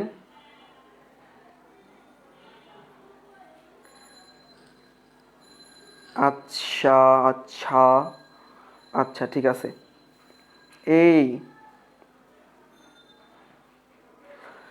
আচ্ছা, আপনারা কাইন্ডলি একটু কাজ করেন, সেটা হচ্ছে যে ক্লাসে ফোকাস দেন। যেমন আমি ক্লাসে ফোকাস দিচ্ছি, তাই না? আপনারা কি মনে করেন যে সব কমেন্ট কি আমার চোখে আসতেছে না? আমার চোখে তো সব কমেন্ট আসতেছে, বাট তবু আমি কিন্তু ক্লাসে, দেখেন, কখনো কি আপনার মনে হয়েছে যে আমি ক্লাস থেকে সরে যাচ্ছি? কখনো কিন্তু এটা মনে হয়নি। তো আমার নিজেরও মনে হয়নি। তো আপনারা ফোকাস করেন, আমি পারলে আপনারা কেন পারবেন? অবশ্যই পারবেন, আপনারা আমার স্টুডেন্ট, অবশ্যই পারবেন। আর আপনারা কিন্তু আমার শুধুমাত্র স্টুডেন্ট না, আপনারা আমার স্টুডেন্ট প্লাস ভাই বোন, তো সেক্ষেত্রে আপনারা ভালো পারবেন। রিভিশন আচ্ছা, ক্লাস শেষে একটা গান হবে নাকি? ক্লাস শেষে তো এখন অনেক দেরি, ক্লাস শেষে একটা গান হবে নাকি? হ্যাঁ, এত কথা বলতেছে তো, পুরো জার্নি করে আসছি, কথা বলতেছি, মানে একদম গলা বসে গেছে। বুঝে ফেললাম, ঠিক আছে। ওয়াও, অনেক সুন্দর লাগছে, আমার তো মুছতে ইচ্ছা করতেছে। আর একটা বোর্ড মনে হচ্ছে কিনে, তারপর সেটাই লিখি। ঠিক আছে, এটা মুছে ফেলি। এইবার আমরা কি পড়বো? এবার কিন্তু আমরা সেই বিশ্ববিখ্যাত নেফ্রন পড়বো, ঠিক আছে না? World famous. আর যারা 9-10 পেজে ক্লাস করেন তারা হয়তো আমারা চেনেন। আপনাদের কিন্তু এটা জানা উচিত যে আমি কিন্তু খুব বেশি ইংলিশ পারি না, তাই না? আমি 3টা ইংলিশ পারি। কেউ কি বলতে পারবেন সেই তিনটা ইংলিশ ওয়ার্ড আর কি? সেই 3টা ইংলিশ ওয়ার্ডের নাম কি কেউ কি বলতে পারবেন? যে আগে থেকে যারা চেনেন তারাই জানবেন শুধু এটা, যারা 9-10 পেজে ক্লাস করেন। সেই 3টা বিশ্ববিখ্যাত ওয়ার্ডের নাম কি, যা দেবাশিস ভাইয়া জানে?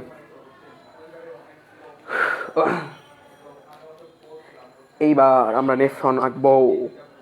আমি খুব এক্সাইটেড যে কেমন হবে, কারণ আঁকার আগে কিন্তু আমরা জানি না যে কেমন হবে। সো সেই ক্ষেত্রে আমি খুব এক্সাইটেড। বুটেক্স দেবাশিস বন্দি পাঠশালা, হ্যাঁ, কুহু, অর্থাৎ কুহু নাম হচ্ছে অনামিকা বিশ্বাস। ও হচ্ছে একদম ঠিকঠাক সুন্দর করে বলেছে। Yes no, very good, yes no, না না না না না, বুটেক্স দেবাশিস বন্দি পাঠশালা। এর কারণ হচ্ছে আমি যখনই ক্লাসে আসি আমার তো প্রথমে 3টা জিনিস লেখা লাগে, তাই না? যে বন্দি পাঠশালা, বন্দি পাঠশালা, দেবাশিস, বুটেক্স, এই 3টা জিনিস আমার লেখা লাগে। সো আমি 3টাই পারি, আমি আসলে আর কিছু পারি না, এটা ধরে নিতে হবে, তাই না? আচ্ছা, ঠিক আছে। আচ্ছা, এইবার আমরা নেফ্রন আঁকবো। নেফ্রন আপনারা যারা আগের থেকে জানেন, আমি আপনাদের একটা প্রশ্ন করি যে বলেন তো, মানব দেহে কয়টা নেফ্রন আছে, বা বৃক্কে কয়টি নেফ্রন বৃক্কে কয়টি নেফ্রন আছে? অ্যান্সার দেন জলদি।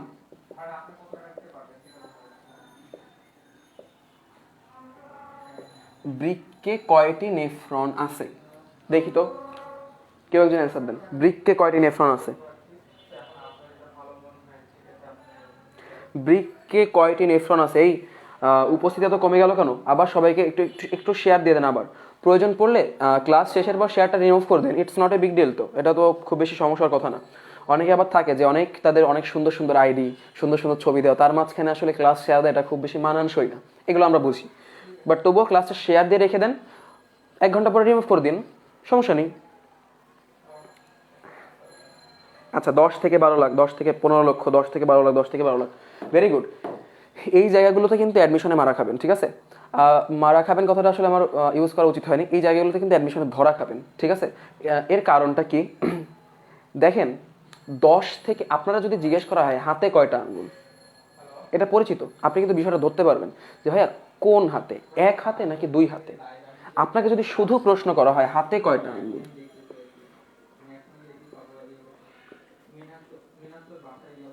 হাতে কয়টা আঙ্গুল, এখন হাতে কয়টা আঙ্গুল 10টা। আপনাকে তো বলেনি ডান হাতে, বাম হাতে, 1 হাতে, হাতে কয়টা আঙ্গুল 10টা। বৃক্কে কয়টি নেফ্রন আছে? আপনারা যেটা অ্যান্সার দিচ্ছেন 10 থেকে 12 লাখ, 10 to 12 lakhs, 10 থেকে 12 লাখ ভাই একটা বৃক্কে থাকে। দেখবেন বইতে প্রত্যেকটি বৃক্কে 10 থেকে 12 লাখ। তাহলে বৃক্ক আছে আমাদের কয়টা? দুই পাশে দুইটা।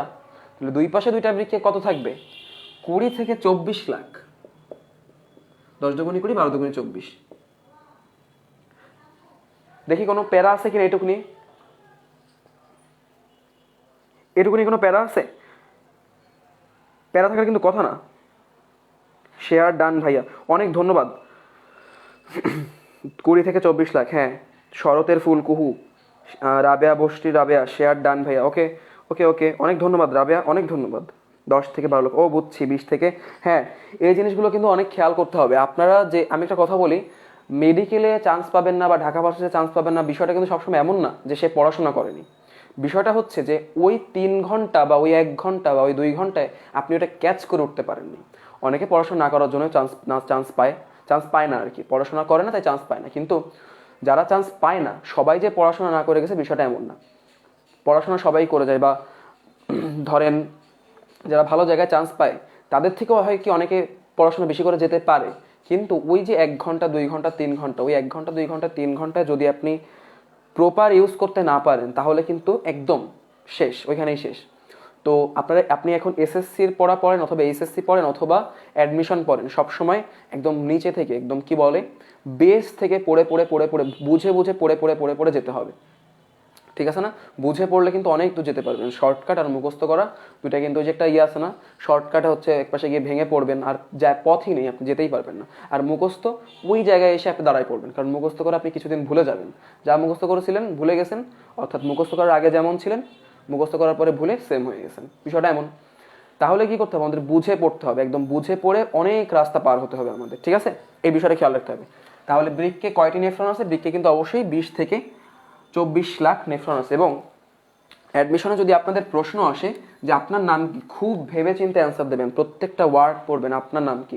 যত সহজ প্রশ্ন তত বেশি ভালো করে পড়বেন, ঠিক আছে?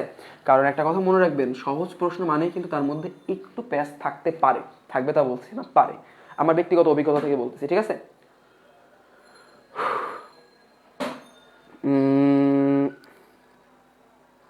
আচ্ছা, একটু সময় দেন আমাকে। I want to, ঠিক আছে, এখন আসেন। জিলহানি আহমেদ ভাইয়া, প্লিজ সি দিস। আচ্ছা ঠিক আছে, আমি বিষয়টা দেখেছি। ওকে ঠিক আছে, এখন আসেন পড়াশোনার মধ্যে চলে আসি। ওই জিনিসগুলো আচ্ছা একটা কথা বলি, আপনারা নেগেটিভ কিছু এর মধ্যে টেনেন না, ঠিক আছে? আমি একদম আপনাদের সাথে শুরু করেছি যাত্রা, এবং এটা একদম পজিটিভলি, একদম আপনাদের মানে এটাকে আমরা কন্টিনিউ করতে চাই একদম শেষ পর্যন্ত, ঠিক আছে? তো এর মধ্যে নেগেটিভ কিছু টেনে নেই। দেখেন, নেগেটিভ কথা বলতে গিয়ে আমার 2টা মিনিট চলে গেল। কত সুন্দর একটা জিনিস শিখলাম, 20 থেকে 24 লাখ। এরপরে আমরা আরও জিনিস শিখবো, এই জিনিসগুলো এখন এর মধ্যে টেনেন না, ওকে? আচ্ছা, তো 1842 সালে এক ভদ্রলোক এক কাজ করেছিলেন, ঠিক আছে? 1842 সালে একজন কি করেছিলেন? বোমান্স নামে একজন বিজ্ঞানী, উনি হচ্ছেন আমাদের এই কাজগুলো করেছেন। এই যে নেফ্রন, এই নেফ্রনকে উনি 2টা ভাগে ভাগ করেছেন, ঠিক আছে? নেফ্রন, এখন এই নেফ্রন সম্পর্কে আমরা একটু আগে উপরে জেনে নিই যে নেফ্রন সম্পর্কে কিছু তথ্য কি আমাদের জানা প্রয়োজন কি প্রয়োজন না। হ্যাঁ, নেফ্রন সম্পর্কে আমরা 2টা তথ্য জেনে নিই। প্রত্যেকটা বৃক্কে 10 থেকে 12 লাখ নেফ্রন থাকবে, প্রতি বৃক্কে 10 থেকে 12 লাখ নেফ্রন। আচ্ছা, এরপর দেখেন নেফ্রনের আরেকটা যে বিষয় সেটা আমার জানতে হবে যে নেফ্রনের নালিকাটা কত লম্বা। নেফ্রনের নালিকাটা কিন্তু আপনার অলমোস্ট 36 মিটার, 36 মিটার অথবা 22.5 মাইল, 22.5 মাইল বা 36 মিটার। দেখি তো আমার কি ঠিক আছে? 22.5 মাইল তো কখনো 36 মিটার হবে না, এটা কিলোমিটার হবে, কিলোমিটার মেবি, কিলোমিটারই হবে, শিওর মেবি না, শিওর।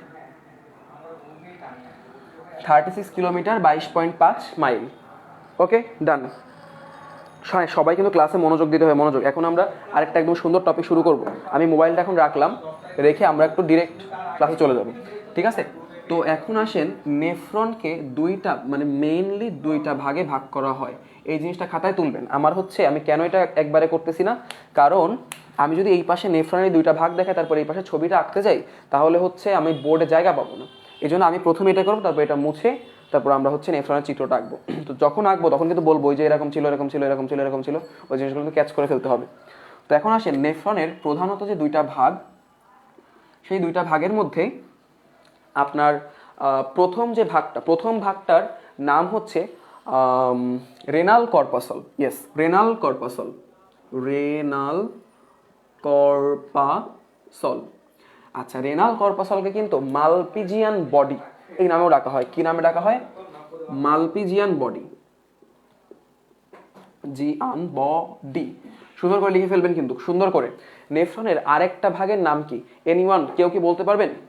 এনিওয়ান, নেফ্রনের আরেকটা ভাগের নাম কি? 22.5 মাইল। ডান দাদা, তুলি চক্রবর্তী। হ্যাঁ, অনেক ধন্যবাদ, অনেক ধন্যবাদ। 36 কিলোমিটার 22.5 মাইল, ঠিক আছে। ওকে, ডান ডান ডান ডান। আরেকটা কি কেউ বলতে পারবেন যে রেনাল কর্পাসল আরেকটা কি? আরেকটা কিন্তু হচ্ছে যে আমাদের নালিকাগুলো থাকে, সেই নালিকা, চিত্র দেখবো প্যারা নেই, ঠিক আছে। তো সেটাকে কি বলা হয়? রেনাল দাঁড়ান, এটার বানানটা কিভাবে লেখে? বিউলস লেখেন, বিউলস এভাবে লেখেন। অনেকে টিউবুলস এভাবেও মানে কি বলে, প্যাচ ঘোষ দিয়ে আছে, ঠিক আছে। তো যাই হোক, বিষয়টা আসলে একই। এরপর আসেন, এইটাকে আসলে আরেকটা নামে ডাকা, সেটা হচ্ছে বৃক্কীয় নালিকা। এটা হচ্ছে বাংলা নাম, বৃক্কীয় নালিকা। অর্থাৎ বৃক্কের যে প্রধান প্রধান নালিকাগুলো থাকে, সেই নালিকাগুলোর কথা এখানে বলা হচ্ছে। আচ্ছা, এখন এই যে রেনাল কর্পাসল, এই রেনাল কর্পাসল সে কিন্তু আবার দুইটা ভাগে বিভক্ত, ঠিক আছে। সেই দুইটা ভাগ হচ্ছে, দাঁড়ান আপনাদের কমেন্টগুলো একটু পড়ে আসি। রেনাল টিউবিউল, হ্যাঁ, ইংলিশে লেখাটাই ভালো, তাই না? যে একদম TUBULS, ইংলিশে লেখাটাই ভালো, ঠিক আছে। এখন আসেন, রেনাল কর্পাসল কিন্তু দুইটা ভাগে বিভক্ত। সেটার একটা নাম হচ্ছে বোমান্স ক্যাপসুল এবং গ্লোমেরুলাস। বোমান্স ক্যাপসুল এবং গ্লোমেরুলাস। স্টুডেন্ট কমে যাচ্ছে কেন? জলদি জলদি চলে আসেন সবাই, একটু মেনশন দিয়ে দেন অথবা শেয়ার করে দেন। বোমান্স ক্যাপসুল আর হচ্ছে গ্লোমেরুলাস,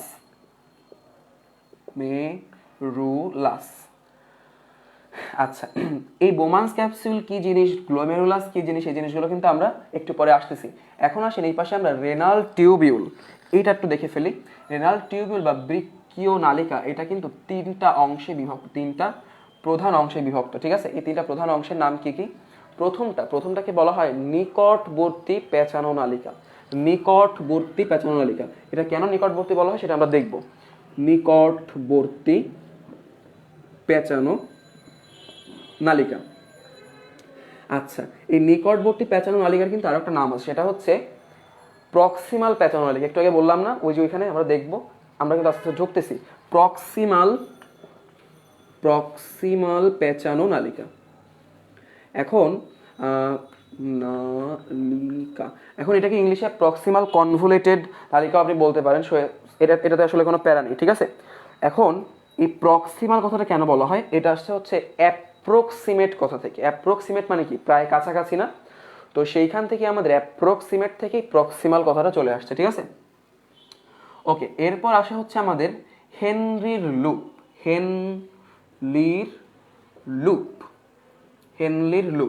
হেনরির লুপের পরে চলে আসে দূরবর্তী পেঁচানো নালিকা। অর্থাৎ নিকটে একটা থাকবে, দূরে একটা থাকবে। কার নিকটে কার দূরে এটা আমরা দেখব। দূরবর্তী পেঁচানো নালিকা, দূরবর্তী পেঁচানো নালিকা। এখন আসেন, দূরবর্তী পেঁচানো নালিকা যে বিষয়টা, এইটারও কিন্তু ঠিক এমন নাম থাকা উচিত না? অবশ্যই কিন্তু উচিত, তাই না? আপনারা কি গেস করতে পারেন, যদি নিকটবর্তীর নাম হয় প্রক্সিমাল পেঁচানো নালিকা, তাহলে দূরবর্তীর নাম কি হবে? এনিওয়ান, দূরবর্তীর নাম কি হবে? দূরবর্তীর ইংলিশ নামটা, দূরবর্তী পেঁচানো নালিকার ইংলিশ নাম। আচ্ছা, আপনারা যে কমেন্ট করতেছেন, মানে এত লোডেড হয়ে গেছে যে কমেন্ট আমার পর্যন্ত পৌঁছাচ্ছেই দেরি করে করে। হেনলির লুপাস, হ্যাঁ হ্যাঁ হ্যাঁ হ্যাঁ ওকে, হেনরির লুপ, প্রক্সিমাল কনভলিউটেড টিউবিউলস, ঠিক আছে, প্রক্সিমাল কনভলিউটেড টিউবিউলস, আচ্ছা। আর ওকে ওকে ওকে ঠিক আছে। তো দূরবর্তী পেঁচানো নালিকার ইংলিশ নামটা কি? এনিওয়ান, এনিওয়ান, কেউ কি বলতে পারবেন? দেখেন দূরবর্তী মানে কি? ডিস্টেন্স। তো এইখানে যে কথাটা আসবে সেটা হচ্ছে ডিস্টাল, ডিস্টাল। ইংলিশ নামটা লিখলাম না, যদি আমার বানান লিখতে গিয়ে ভুল হয়ে যায় সেই ক্ষেত্রে। তো ডিস্টাল পেঁচানো নালিকা বা ডিস্টাল কনভলিউটেড টিউবিউলস, ঠিক আছে। ইংলিশ নাম আপনারা দেখে নিন, ডিস্টাল পেঁচানো নালিকা বা ডিস্টাল কনভলিউটেড টিউবিউলস, পেঁচানো নালিকা। আচ্ছা, এখন আসেন, ঘটনা কিন্তু এই দুজন ঘটায়নি, নিকটবর্তী আর দূরবর্তী, এদের কত কি নাম, তাই না? ঘটনা কিন্তু এই যে এই বেটা ঘটায় ফেলেছে, এই বেটার নাম কি? হেনরির লুপ। অবশ্যই শ্রদ্ধেয়, কারণ উনি একজন বিজ্ঞানী। এই হেনরির লুপকে আবার দুইটা ভাগে ভাগ করা হয়, সেই দুইটা ভাগ কি কি? এই দুইটা ভাগ হচ্ছে অ্যাসেন্ডিং বাহু এবং ডিসেন্ডিং বাহু। তো ডিসেন্ডিং বাহুটা আগে লেখেন, ডিসেন্ডিং বাহু, ডিসেন্ডিং বাহু, এবং এই পাশে অ্যাসেন্ডিং বাহু, অ্যাসেন্ডিং বাহু। আচ্ছা, ডিসেন্ডিং বাহু এবং অ্যাসেন্ডিং বাহুর নিচে এখানে লিখবেন ডিসেন্ডিং মানে কি এবং অ্যাসেন্ডিং মানে কি। ডিসেন্ডিং মানে হচ্ছে কোনো কিছু একটা নিচের দিকে আস্তে আস্তে কোন দিকে চলে যাওয়া, কোনো কিছু একটা আস্তে আস্তে নিচের দিকে চলে যাওয়া। তো এই ডিসেন্ডিং বাহুটা হবে হচ্ছে নিম্নমুখী, নিম্নমুখী। আর অ্যাসেন্ডিং মানে কি? ঊর্ধ্বগামী, ঠিক আছে। কোনো একটা বাহু উপর দিকে চলে যাওয়া, সেটা হচ্ছে ঊর্ধ্বমুখী। চল চল চল ঊর্ধ্ব গগনে বাজে মাদল, ঠিক আছে। সো আমার মনে হয় নেফ্রনের এই জিনিসটা, এই টোটাল বিষয়টা আমরা মাথার মধ্যে ধারণ করতে পারিছি। এই বিষয়টা যদি এরকম সম্ভব হতো যে এই বিষয়টা এক পাশে থাকবে আর সাথে সাথে আমি এই পাশে চিত্র আঁকবো, তাহলে বিষয়টা হতো। কিন্তু দেখেন এইটুকু করতে আমাদের পুরো বোর্ডটা লেগে গেছে। তো আমরা এটা মুছে দিয়ে তারপর কিন্তু চিত্রের মধ্যে চলে যাব। আচ্ছা ওকে ওকে ওকে ওকে ওকে, মুছে দিলাম। ডিস্টাল ডিস্টাল ডিস্টাল ডিস্টাল, এই আপনারা অনেক সেরা, অনেক জোস। ডিস্টাল। এখন আমি তাহলে এটা মুছে দিলাম, যার যা লেখা হয়নি জলদি লিখে ফেলেন লিখে ফেলেন লিখে ফেলেন। ওকে ডান, মুছে দিলাম। এইবার আসেন এটার চিত্রে আমরা চলে যাব। আশা করি আমরা চিত্রটা খুব সুন্দরভাবে শেষ করতে পারবো। দেখেন এর মধ্যে একটা জিনিস ছিল না, যে নেফ্রনকে দুইটা ভাগে ভাগ করা হয়। প্রথম ভাগটা কি ছিল? রেনাল রেনাল কর্পাসল ছিল, তাই না? তো রেনাল কর্পাসল বা মালপিজিয়ান বডি যে জিনিসটা, সেই মালপিজিয়ান বডিটা কিন্তু আপনার আলাদা করে আঁকতে হয়, কারণ ওর মধ্যে আরও জিনিসপত্র আছে।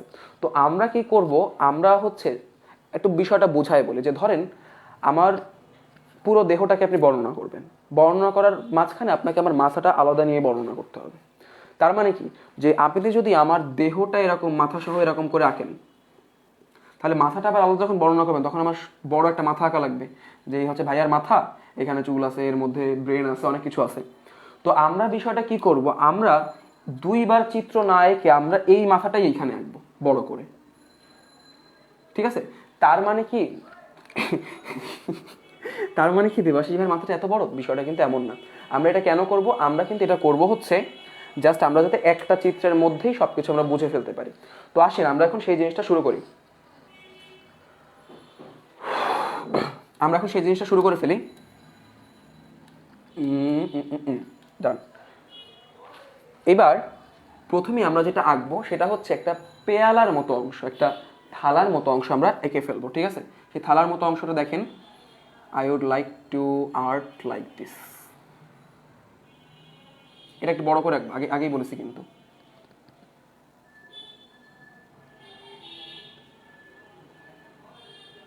আচ্ছা, আমার মনে হয় যে আমরা এই জিনিসটা এঁকে ফেলেছি, আমার সাথে সাথে সবাই এঁকে ফেলেছেন। তো আমি কিন্তু এখন বেশি কমেন্ট পড়বো না, জাস্ট আপনাদের কমেন্টগুলো নেব। এক কথায় অসাধারণ ক্লাস ভাইয়া। আচ্ছা, অসাধারণ ক্লাস, অনেক ধন্যবাদ। অসাধারণ আসলে বিষয়টা কিছুই না, বিষয়টা হচ্ছে যে আপনি যেটুকু একটা মানুষকে জানাবেন সেটুকু যেন আপনি সঠিকভাবে জানাতে পারেন, দ্যাটস ইট। আমি যে আপনার বায়োলজি খুব জানি বিষয়টা এমন না, আমি যে অপারেশন পারি বিষয়টা এমন না, কিন্তু আপনাদেরকে ঢাকা মেডিকেল পর্যন্ত পৌঁছায় দেওয়ার জন্য যতটুকু বায়োলজি পারা লাগে অতটুকু বোধহয় পারি। আমি যদিও ঢাকা মেডিকেল পর্যন্ত পৌঁছাতে পারিনি, my bad luck, but somehow পারি। আচ্ছা, এবার আসেন যে এইখানে আমাদের এরপরে নালিকা আঁকা লাগবে। সেই নালিকাগুলো একটু কিন্তু পেঁচানো পেঁচানো হবে, ঠিক আছে। সেই পেঁচানো পেঁচানো নালিকাগুলো ওয়ান কাইন্ড অফ নাগিন নাগিন, ঠিক আছে। এইভাবে এসে তারপরে এইভাবে নিচের দিকে, ওহো এটা তো আবার নিচের দিকে আমরা দেখতে পারবো না, তাই না। সো আমরা তাহলে কি করা যায়, একটা প্যাচ কম দিই, একটা প্যাচ কম দিয়ে তারপর এইখান থেকে এসে একটু চিকুন হয়ে যাবে, চিকুন হয়ে তারপর এই পাশ থেকে এইভাবে উঠবে। ঠিক তেমনই এইখান থেকে এসে মোটা থাকবে, মোটা থাকবে, মোটা থাকবে, এখান থেকে এসেও মোটা থাকবে, কিন্তু এই জায়গাটায় এসে একটু চিকুন হয়ে যাবে, চিকুন হয়ে বিষয়টা এমন হবে। দেখি তো সবাই ধরতে পারতেছেন কিনা বিষয়টা। চিত্রটা আঁকতে পারতেছি না কারণ বোর্ডের জায়গা একটু কম, তো মানে এইভাবে জায়গা কম, তো এই জন্য চিত্রটা আঁকতে পারতেছি না। ওকে, এখন এইখান থেকে আবার আমাদের বড় হয়ে যাবে অ্যান্ড কিছু দূর উঠবে। ওকে, কিছু দূর উঠলো, উঠে তারপরে এবার তিড়িং বিড়িং নাচ শুরু করবে, নাচ শুরু করে একটা জায়গায় গিয়ে দাঁড়াবে। ঠিক আছে, এই যে তিড়িং বিড়িং নাচ মানে কিন্তু এটা কিন্তু বিষয়টা এমন না যে নাচানো শুরু করবে, বিষয়টা হচ্ছে যে সোজাভাবে উঠতেছিল তারপর এখানে প্যাচ খাবে আর কি। ঠিক আছে, এরপর কিন্তু আমরা সেই কাজটা দিয়ে দেবো, সেই যে জিনিসটা, সেই জিনিসটা কি মনে পড়ে? এই জিনিসটা কি? ডান্ডা, কিন্তু যার শাখা উপশাখা শাখা প্রশাখা আছে, দেখবেন ডান্ডা বললে ঠিকই মনে পড়বে আপনাদের, শিওর, ইটস ফর শিওর।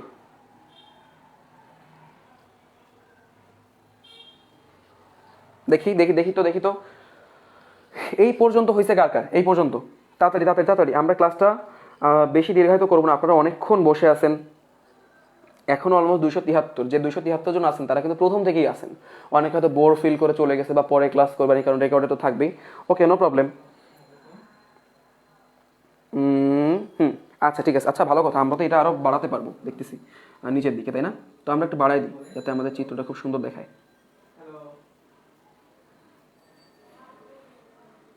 বাড়িয়ে দিলাম, বাড়িয়ে দাও তোমার হাত, তারপর কি জানি ভুলে গেছি। এখন আসেন এই জায়গায় আমাদের আরেকটা কাজ করতে হবে, সেটা হচ্ছে এই জায়গাটা একটু একটু থলির মতো একটা অংশ দিতে হবে। একটু ভালো করে দেখেন, এই যে এইভাবে এসে বিষয়টা এইভাবে চলে যাবে। ওকে, এই যে বিষয়টা এইভাবে চলে যাবে, এবং এর মাঝখানে একটা কাজ করবেন, এর মাঝখানে অনেকগুলো কৈশিক জালিকা আপনার দিতে হবে। তো কৈশিক জালিকা দেওয়ার কোনো প্রয়োজন নেই, কারণ ওইটা হচ্ছে অনেক সূক্ষ্ম কাজ, এবং আমাদের 4 মার্ক বা 3 মার্কের জন্য লেখার যে সময়, ওই সময়টাতে কৈশিক জালিকা দেওয়াটা সম্ভব না। তো আপনারা যেটা করবেন, এইখানে আপনারা এমনি ভুংচুং দিয়ে দিতে পারেন, অথবা বই অনুসারে দেখেন। ভুংচুং বলতে আমি যেটা বোঝাচ্ছি, কৈশিক জালিকা থাকার কিন্তু কোনো নিয়ম নেই, এটা কিন্তু এইভাবে ছড়িয়ে ছিটিয়ে থাকে, তাই না? এইখান থেকে এইভাবে কৈশিক জালিকাগুলো ছড়িয়ে ছিটিয়ে থাকে অনেক। ওকে, এইভাবে থাকে। তো আমরা এর মাঝখানে এরকম 3টা দাগ দিয়ে দেবো। ঠিক আছে, এটা আমাদের সকল বইতেই আছে, অ্যান্ড এটা হচ্ছে লেজিট। আচ্ছা, ডান। ওকে, এখন আসেন আমরা একটু নামকরণ শুরু করি। নামকরণ শুরু করার আগে একটা কথা, আমি কিন্তু আপনাদেরকে বলেছিলাম যে আমাদের অর্ধেক অংশ থাকে কর্টেক্সে, অর্ধেক অংশ থাকে মেডুলায়, অর্ধেক অংশ কর্টেক্সে, অর্ধেক অংশ মেডুলায়। তো এই জন্য আমরা এই জায়গা থেকে একটা ভাগ করে দিই বিষয়টাতে। ঠিক আছে, ধরেন এই জায়গা থেকে আমরা ভাগ করে দিই,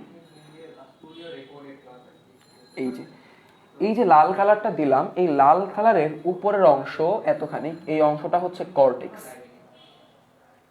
কর্টেক্স। আর লাল কালারের নিচে যে অংশ আরো নিচে যাবে, ঠিক আছে, কারণ আমি তো ওই যে আপনার ইসের জন্য আসতে পারিনি, আমাদের নিচে জায়গা নেই, দেখা যায় না ঠিকঠাক মতো। তো এই লাল কালারের নিচে যে অংশ, নিচে অংশটাকে কি বলা হয়? মেডুলা।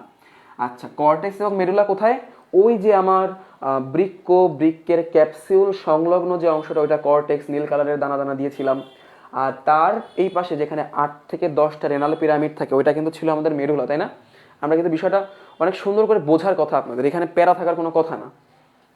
ওকে, এখন বিষয়টা আসেন, আমরা একটু এটাকে চিহ্নিত করার জন্য উঠে পড়ে লাগি। দেখেন আমাদের ধমনী ঢুকতেছিল, তাই না? ওই যে বৃক্কের মধ্যে ওই যে ইউরেটারের পাশ থেকে ধমনী ঢুকতেছিল, সেই ধমনী, আবারও বলি, ওই ধমনী এইখানে আরো ছোট হয়ে প্রবেশ করবে। এই যে ধমনীটা, এই ধমনীটার একটা নাম আছে। এই ধমনী থেকে এইখানে এসে এইখানে কিছু একটা ঘটনা ঘটবে, ঘটনাটা পরে বলতেছি। তারপর এইখান থেকে একটা জিনিস বের হবে, তার মানে এইখান থেকে ঢুকতেছে, এখান থেকে বের হচ্ছে, বাট দুইটাই কিন্তু ধমনী, তাই না? ধমনী বা ধমনিকা। তো এই যে ধমনীটা, এইটাকে বলা হয় হচ্ছে অ্যাফারেন্ট, মানে যেটা থেকে প্রবেশ করবে রক্ত, এটা কিন্তু অ্যাফারেন্ট ধমনী। এফারেন্ট ধমনী বা ধমনিকা বলেন। আর যেটা থেকে বের হবে, এই বের হওয়ার যে ধমনীটা, এটাকে বলা হয় ইফারেন্ট ধমনিকা, ধমনিকা। আমার মনে হয় এই পর্যন্ত আপনাদের ক্লিয়ার হয়ে যাওয়ার কথা, ঠিক আছে? ধমনিকা না রেখে আপনারা কিন্তু আর্টারিওলও লিখতে পারেন, কোনো প্যারা নেই।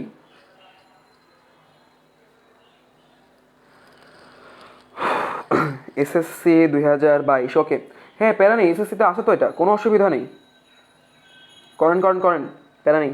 ইফারেন্ট, পরমানন্দ বসু কমেন্ট করেছে যে এটা ইফারেন্ট হবে, ঠিক আছে, আপনাকে অনেক ধন্যবাদ, ইভেন আপনাদের সবাইকে অনেক অনেক ধন্যবাদ। আচ্ছা ঠিক আছে, এখন আসেন এই যে অ্যাফারেন্ট ধমনিকা এবং ইফারেন্ট ধমনিকা, এই দুইটা এইখানে এসে যেখানে মিলিত হয়েছে, এই জায়গাটার একটা নাম আছে, এই জায়গাটার নামটা হচ্ছে গ্লোমেরুলাস।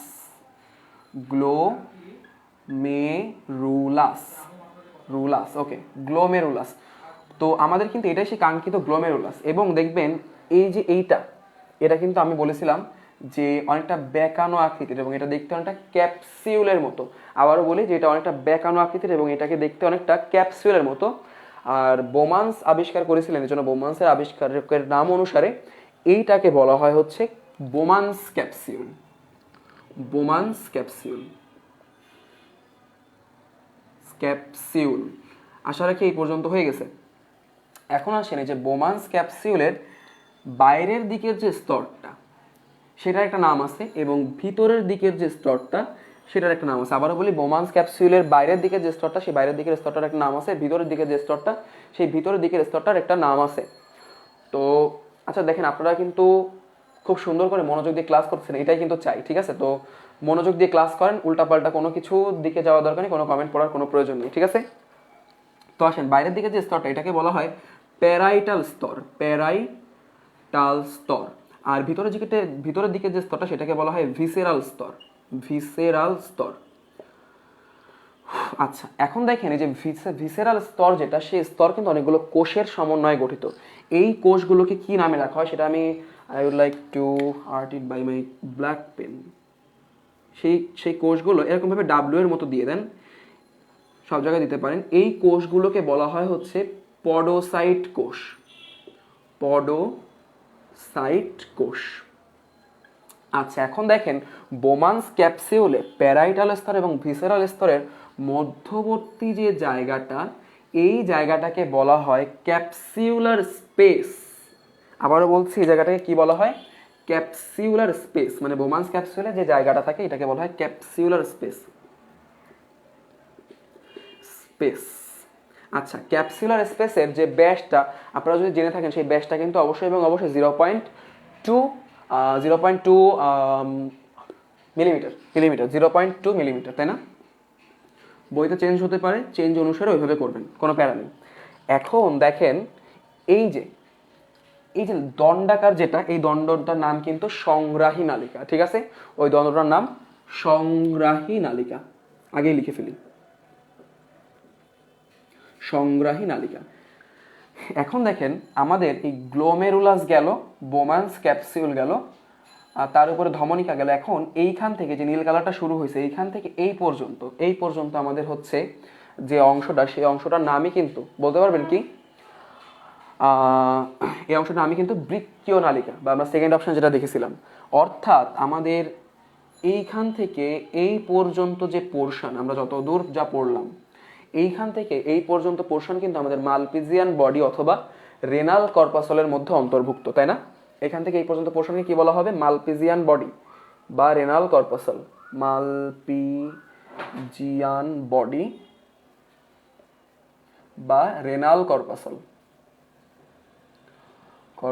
আচ্ছা, আমি কিন্তু মুখে মুখে বলেছি, তো পড়তে অসুবিধা হলে একটু আমার কথার দিকে খেয়াল দিন। আচ্ছা, এরপরে আমাদের শুরু হবে বৃক্কীয় নালিকার অংশটা। বৃক্কীয় নালিকার অংশ যেটা দেখেন, এই যে গ্লোমেরুলাস বা এই যে মালপিজিয়ান বডির কাছাকাছি যে নালিকাটা থাকে, ওইটাকে বলা হয় নিকটবর্তী নালিকা।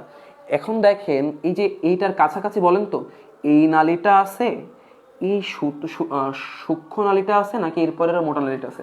অবশ্যই এর কাছাকাছি কিন্তু এই নালিটা আছে, এই জন্য এইটাকে বলা হয় নিকটবর্তী প্রাচীন নালিকা বা অ্যাপ্রক্সিমেট প্রক্সিমাল প্রক্সিমাল প্যাঁচানো নালিকা, নিকটবর্তী প্যাঁচানো নালিকা বা প্রক্সিমাল প্যাঁচানো নালিকা। প্রক্সিমাল লিখলাম,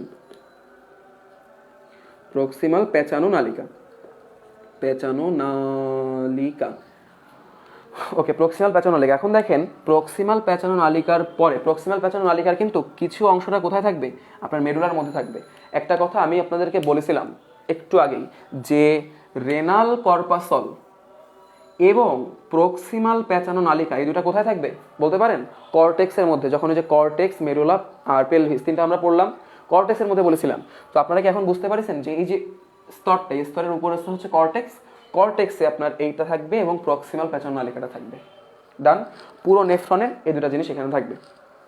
এখন আসেন প্রক্সিমাল প্যাঁচানো নালিকার পরে এই যে অংশটা, অর্থাৎ এইটা এবং এই পাশের এইটুকু, এই সরু অংশটাকে বলা হয় হচ্ছে হেনলির লুপ। বিজ্ঞানী নাম অনুসারে এটাকে কি বলা হয়? হেনলির লুপ। আচ্ছা, হেনলির লুপ তো বলা হলে, কিন্তু এখানে আবার একটা বিষয় আছে, যে এখানে কিন্তু হেনলির লুপকে আপনার দুইটা ভাগে বিভক্ত করে। সেটা কি? যে এইটা হচ্ছে নিম্নমুখী, দেখেন, আর এখান থেকে গিয়ে এটা কিন্তু ঊর্ধ্বমুখী। আচ্ছা, আমার এখানে যেহেতু চিত্রটা বড় হয়েছে সেহেতু কিন্তু আমি এইখানে দেখেন এমন আবার একটু করেছি। বিষয়টা কিন্তু আসলে যখন আপনি খাতায় আঁকবেন বিষয়ের চিত্রটা কিন্তু এমন হবে, অর্থাৎ এটা হচ্ছে নিম্নমুখী আর এটা হচ্ছে ঊর্ধ্বমুখী। ঠিক আছে?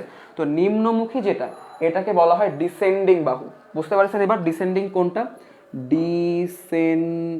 ভালো করে লিখি না, ডিসেন্ডিং বাহু। আর ঊর্ধ্বমুখীটাকে কি বলা হবে? অ্যাসেন্ডিং বাহু। ডিসেন্ডিং বাহু, এবং এটাকে কি বলা হবে? অ্যাসেন্ডিং বাহু। এটা হয়ে গেল হেনরির লুপ। এখন দেখেন এই যে নালিকা এবং এই যে হেনরি লুপের পরে যে নালিকা, দুটোই সেম, কোনো অসুবিধা নেই, সেম দেখতে আর কি। বাট দূরে কে বলেন তো? এই যে গ্লোমেরুলাস বা মালপিজিয়ান বডির থেকে দূরে কে?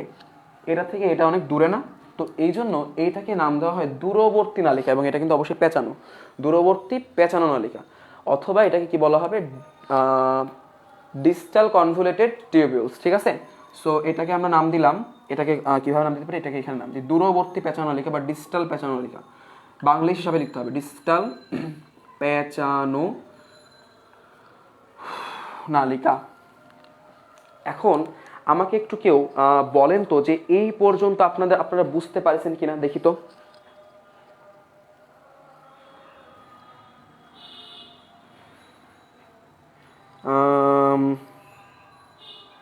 এই পর্যন্ত বোধহয় আমাদের ক্লিয়ার হয়ে যাওয়ার কথা, তাই না? আচ্ছা, এখন এরপরে আপনাদের আরও শেখাতে হবে যে নেফ্রনের অনেক প্রকার হয়ে যাচ্ছে, নেফ্রনের কাজ আছে। বৃক্কের কাজটা বোধহয় আমরা আজকে পড়াতে পারবো না, কারণ অলমোস্ট আমাদের 7:30 আপ হয়ে গিয়েছে। ওখানে ওইগুলো পড়ানো শুরু করলে আরও আধা ঘন্টা আপনার সময় লাগবে, মানে সর্বনিম্ন আধা ঘন্টা থেকে 1 ঘন্টা সময় লাগবে। তো এটা আমরা আজকে শুরু করবো না। আমার মনে হয় যে বৃক্ক সম্পর্কে মোটামুটি আপনাদের ধারণা আছে।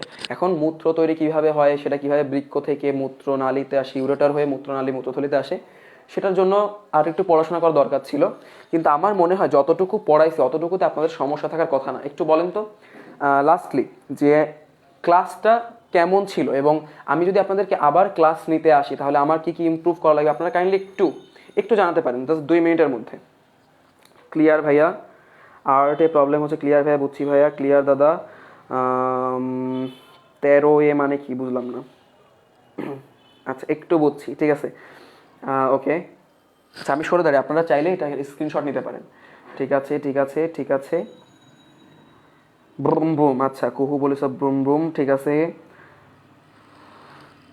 অস্থির ক্লাস, আচ্ছা, ওকে,